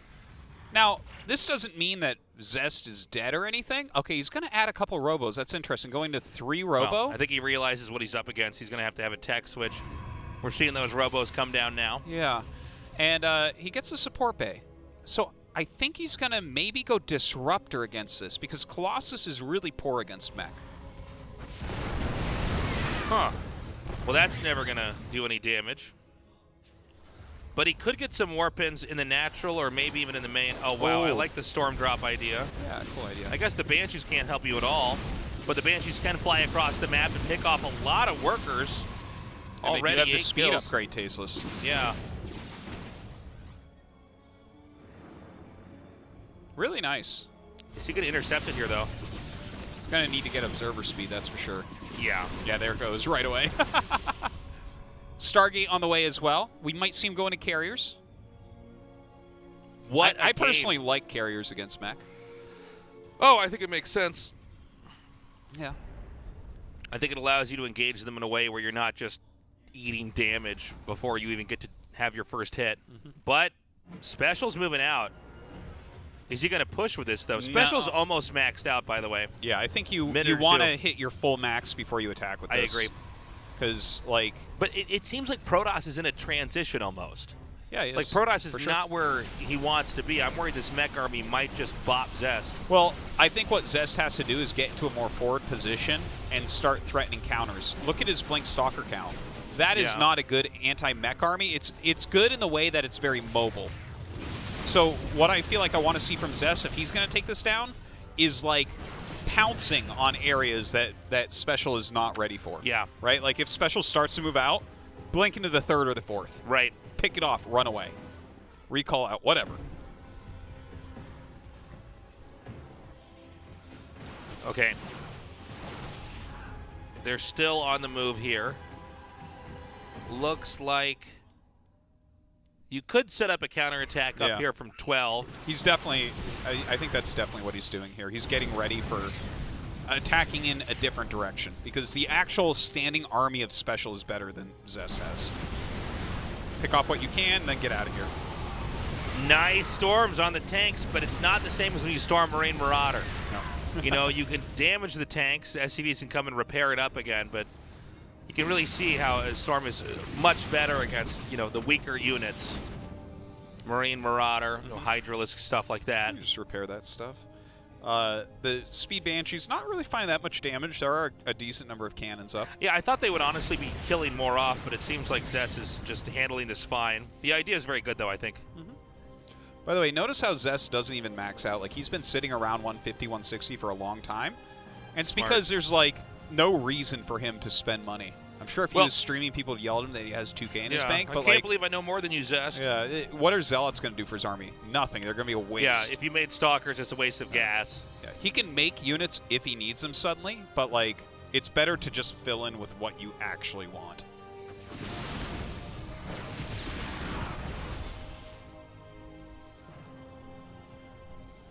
All right, Special adding in some Thors now. Thor's going to do well against the carriers. Psystorm, not bad against the Hellions, but, you know, this army is a real threat, man. And bruising these tanks by a little bit is not going to help. You know, the siege tanks with their way superior range, it's very hard to deal with for the Protoss. And I feel like we're very close to seeing Special win this and bring us to Game 3. But if Zest can figure out a way to buy time, he could do it. The problem is that we're about to have the Terran siege up right by this Nexus. More command centers are going down. I don't see anywhere to counterattack. You know, the Protoss' army is actually on foot around the same speed as the mech army, so if you haven't already gotten into a better position, how are you going to play? Oh, he's got to back up with these tanks. He can lose these tanks right there. Yeah. They don't have any support. Yeah, and you can't recall these tanks or do anything else. The position they're in is... Yeah, there he goes. He backs up. Just needs to make sure that he actually has support with those tanks. The tanks can do a great job. I don't know about this, man. The tanks have no cover. Oh, man, yeah. Look at how many tanks are being picked off. The Immortals are coming in. All those changelings running up around the siege tanks. I mean, that was so many mech units that were just picked off. If those are sieged, like, well, Zest just can't do that, you know? No, I mean, well, they should have been sieged. They should have been covered. I mean, was it really worth it to kill those probes? No. And now even more tanks are going to go down. And what seemed like a slow and steady race that Special was going to win is now going to be a neck-breaking play here from Zest, bringing him up 2-0. The way he just shook his head, you can tell he knows, too. He gotta be frustrating. Yeah, he misplayed with the tanks. They just kind of, like, weren't in the right position. He didn't pull back in siege. There was no reason he had to die there. So just one little error, and Zest literally blinks onto him and kills him. It was really well played by Zest, though, I have to say. Yeah. I think that his movement of the Stalkers was really good. He was switching to the carriers and had the Immortals in there to kind of make a scary army. Just some misplays from Special, but I think Special prepped for that game really well. That was a cool build to bring, and he was tight. There was really no timing for Zest to kill him. Special only died because of his own mistake. Now we're going to go to Game 3. I mean, honestly, Special looks really, really, really strong, but Zest is making the right mini plays in these games, the right moves. I mean, honestly, like a minute before Special was killed, I thought he was going to win. But Zest, he just handles it perfectly, and you know, you're out of position even a little bit in StarCraft 2. Yeah. Seconds turn into minutes as far as damage. Raise your edge gaming. Zest.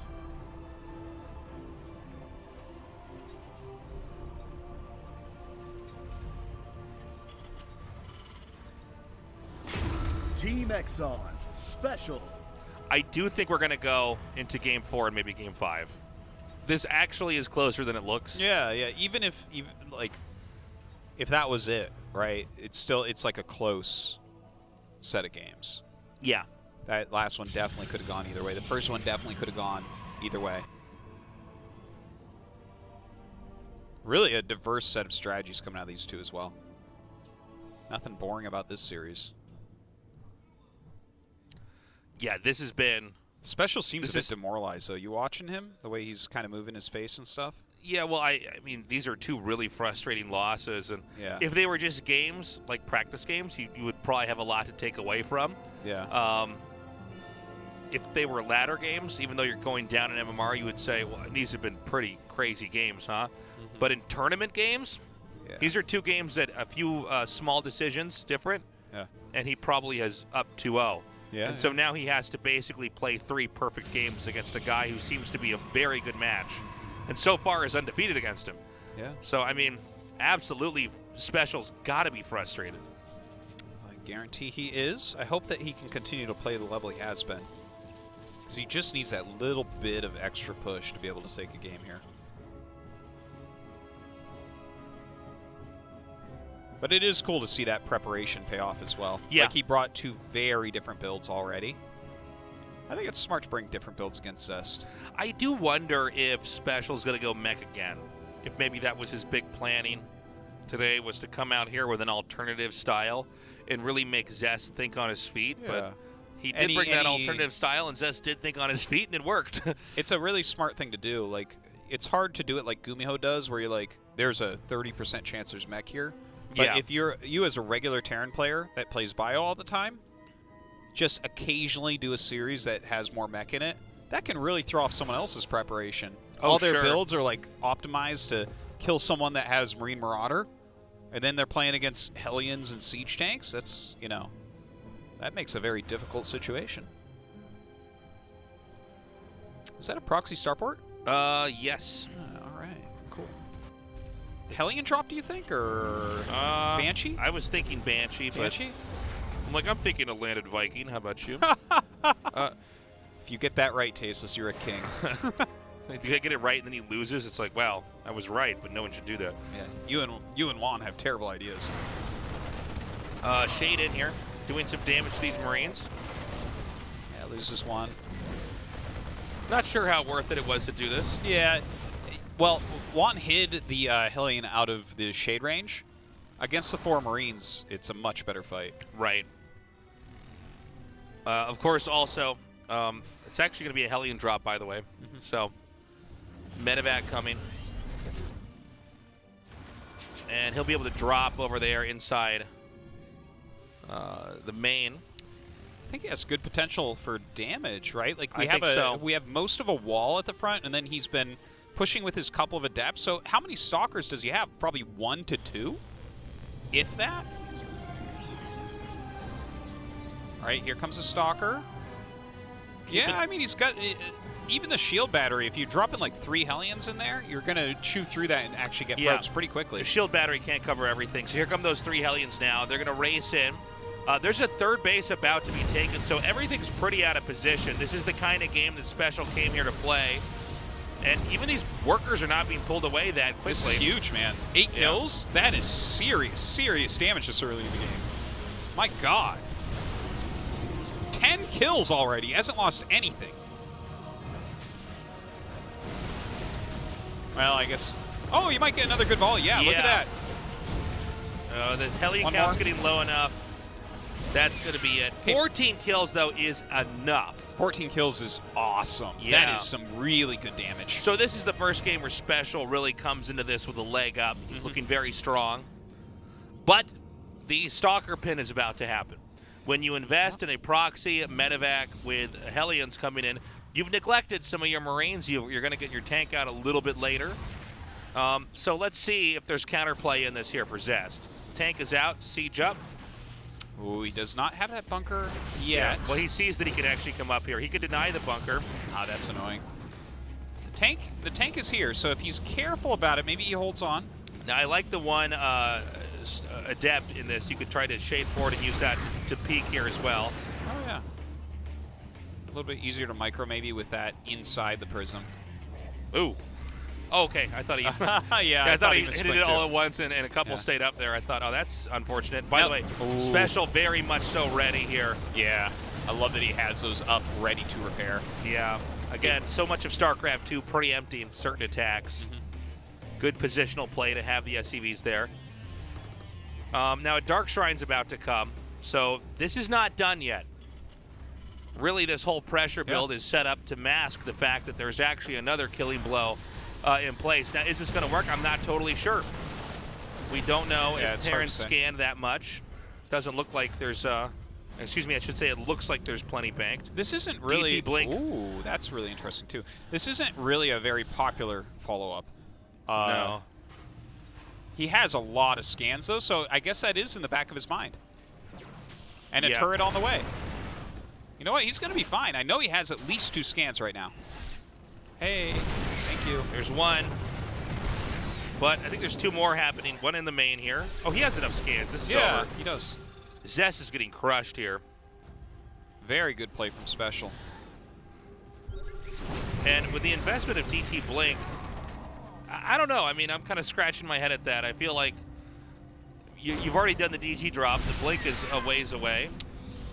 I always look at it as, oh, look at that. This is so funny. That is so cute. So he does the warp in and then cancels by unmorphing, but he takes the tank splash. That's super cool. But yeah, I always look at it as DT Blink is cheaper than a DT. If you save one DT one time, it was worth it. So I think it's something that you can get. You can just get it and not feel bad. Could he try what we've seen before, where you make a bunch of Zealots with charge now, and then DTs and you blink on the other side so they can't run away? Well, as you say that, he started charge and made 4 more DTs, so I think you're actually right. I think it might be charge blink DT. Oh my God, we haven't seen this for years. I think so. It's been a long time. Remember, I think it was Nightmare that brought it out. It was the first time we saw professional blink DT. That's a throwback, man. It really has been a very long time since the last time we saw that. I think maybe Parting was the last person who did something like that. I'm not sure. You might be right. But the pressure play now from Special going across the map. Yeah, he's coming pretty quickly. I mean, I think that what Protoss is doing is cool and fancy, but I think it also might be obsolete. We'll have to see how the execution is. Again, we've had plenty of games where Special is looking like he's right at the finish line. Yeah. And then it backfires. Well, he's bringing the DTs down right now, right? Aren't those right outside the Terran base? I believe they're outside the main. Yeah, this attack is hitting him, though. He's got to do something. This is just going to turn into a base trade, then. Yeah, but Terran doesn't have a Raven, right? No. Okay, so... Oh, my God, he's going to kill the production? I've heard of getting on top of the production, but killing it straight you up? just kill it all immediately. Yeah, then he can't build units. If you kill all their buildings, they lose the game. Those are the conditions for win and loss. Well, he's lifting off. Okay, so as long as that is airborne, like the command center, you don't have a scan. Yeah, he's going to just go land it somewhere. He knows that this is occurring. Look at this. He's building a turret here as well. Dude, this is a crazy game. He's turret pushing his way into the base. The Terran army's stronger, but this one's invisible. Okay, now if you can get under this. Yeah, look at that. He's trying to get a Raven going and everything. The probe's going across the map. Is that going to make a Nexus elsewhere? Yeah, look at this. He's using the shield battery to keep the Dark Shrine alive as long as possible. Like, this is insane. This is one of the craziest things I have ever seen. Yeah. CC going across the map. He should have intercepted that. These stalkers are going to catch it. There's only 5 SCVs on the map. I think 1 to 2 of them are with the army right now. All right, there's nothing here to defend. You can't land a mule to heal this. Oh my. Oh my God. This is wild. Oh. Zest rebuilt his base. Okay, so he has 2 Nexuses that he's thrown up. He's got 2 locations, so the Terran can't come down and get both. Special might lose this by losing that command. I think Special is going to lose because he cannot have detection. But hold the phone tasteless. I'm holding it. He is floating some buildings that can't be hit. So if he can get across the map and kill the Nexuses, then that gives a draw minimum. Yeah, if he can dive on there, well, those can be hit, right? Where those 2 can, but that starport might not be able to be hit. And he's trying to float this away. No, that can be hit, man. Oh, you're right. It can be hit. Oh, my God. I'm sad to see Special go, but if he had to go, he would be like this. Now, it's 150 energy. Oh, get under it! Get under it! Yeah, that would be insane. Make a pylon! All right, he's going to back up. I just want to see him lift up like this, fly it over, and try to kill buildings. Okay, so this is now going to be in the red. That burns out.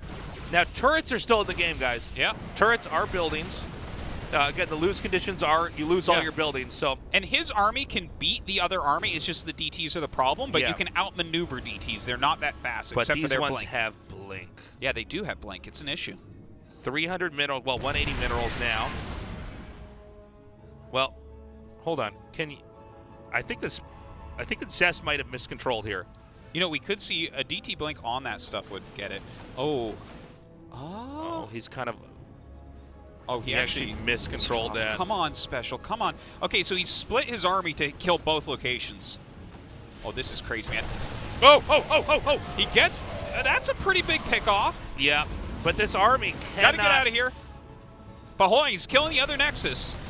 Yeah, but that's why he made 2, is so that one could basically be the fall guy. You and him, you guys are smart. DT's coming in here. Oh. Every bit of damage that's being dealt. See Specials, That's GG's. it, GG. Crazy games. What a series. Insane a series. 3-0, but probably one of the best 3-0s I've ever had in my whole life. Yeah. Even though it was a 3-0, it didn't really feel like Special got super outclassed. He did definitely get outplayed overall, but I think he brought some great stuff, and that was a good series. Zest is looking to be in his best form ever. Man, Special, I feel for the guy. But that was a cool ending. Yeah. We don't have that almost ever happen. No, that was a wild A lack game. of detection, but a stronger army. And of course, DT's with Blink. They do have maneuverability. Okay, guys, we're going to go to a quick interview. Andy will translate. Go ahead, Andy. Okay, the last player to join the round of 8 of this season's GSL Super Tournament is Zest. Congratulations. Thank you. In every set, the Terran was really looking good at the early game, but then you won 3 games. How do you feel?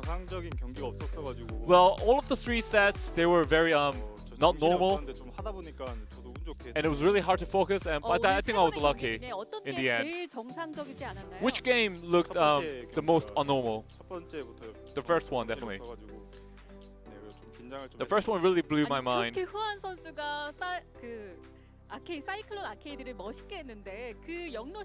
And Special was so good at Cyclone Arcade, but how did you fend it off?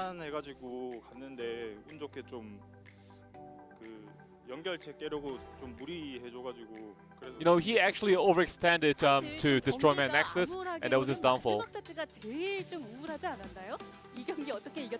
And the last set, how did you win the game? Well, that game, I was actually going to type GG, and then I aimed to have 1 fluke in the game, and that timing came to me. Well, but thanks to you guys, we got to see some marvelous game. So Zest, you pick up the 3-0 win over Special today. So Zest, I'm not doubtful of your skills, but in this round of 8, we have 5 Protoss players. So right now, do you think Protoss is overpowered? No, not at all. I don't think so. Why then? But right now, the number of pro gamers have narrowed down, and there are twice more Protoss players than other races. So I think that's really instrumental to the statistics. So you're saying that it's not overpowered, okay? So your next round of 8 opponent will be against a Terran player. So what do you think about Bunny as your opponent? Well, I actually anticipated to play against Stats if I move on. So I was really surprised to see Stats going down, and I'm quite worried now. As a round of 8 opponent, he's probably way easier than Stats. I think I can go to the round of 4 in general. Alright, Zest, before you go, anything you want to say? Well, soon, Stats and I will go to the army. So this is probably a wrap-up season for me. I'm trying my best. So please support me and look forward to my plays. Thank you again, Zest. So cool. Great series. I just wish he had a bigger jacket is all. I was totally worried, yeah. Series. I was like, how do you move in that thing, you know? Yeah, so tight. Now, oh man, I'm so full of energy after that last series. I know. That last game, I got to run around the building a couple times. It was like drinking 2 hot 6s. Yeah. So guys, the round of 16 is done. Tomorrow we move on to the round of 8. Yeah. Today was really interesting. I gotta say, I think I'm most impressed with Bunny. Right now, yeah, as same. far as I'm concerned in this tournament, Bunny and Trap are the 2 players that I'm really looking at. And I want to see what else Zest can do. Yeah, he showed quite a range of play. Well, you're going to see tomorrow, Tastes, because it looks like we have Trap versus Innovation PVT, SOS versus Dream PVT, Zoun versus Parting PvP, and Bunny versus Zest PVT. Wow. Hell yes. Yeah, man. 6 Protoss and 2 Terrans. No, 3 Terrans and 5 Protoss. And good, no Zerg, just the way God intended it. Yeah. No, what Zest said was true, though. It's like a lot of the Protoss players just haven't gone to the Army yet. They're just younger than the Terrans and Zergs. That's actually an interesting point. Children can play Protoss, you know? It's just... So, guys, thank you so much for joining us today. This was a lot of fun. And, of course, tomorrow and the day after, we're going to be doing the other half of the Super Tournament to start things off here in 2021. Yeah, I'm really looking forward to the matches tomorrow. I think they're going to be really good. Especially Bunny, man. That's just the guy I want to watch the rest of the tournament. That's all the time we have, guys. We love you. Stay safe. Wear a mask. Wash your hands. We'll see you tomorrow.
GSL Super Tournament Season 1.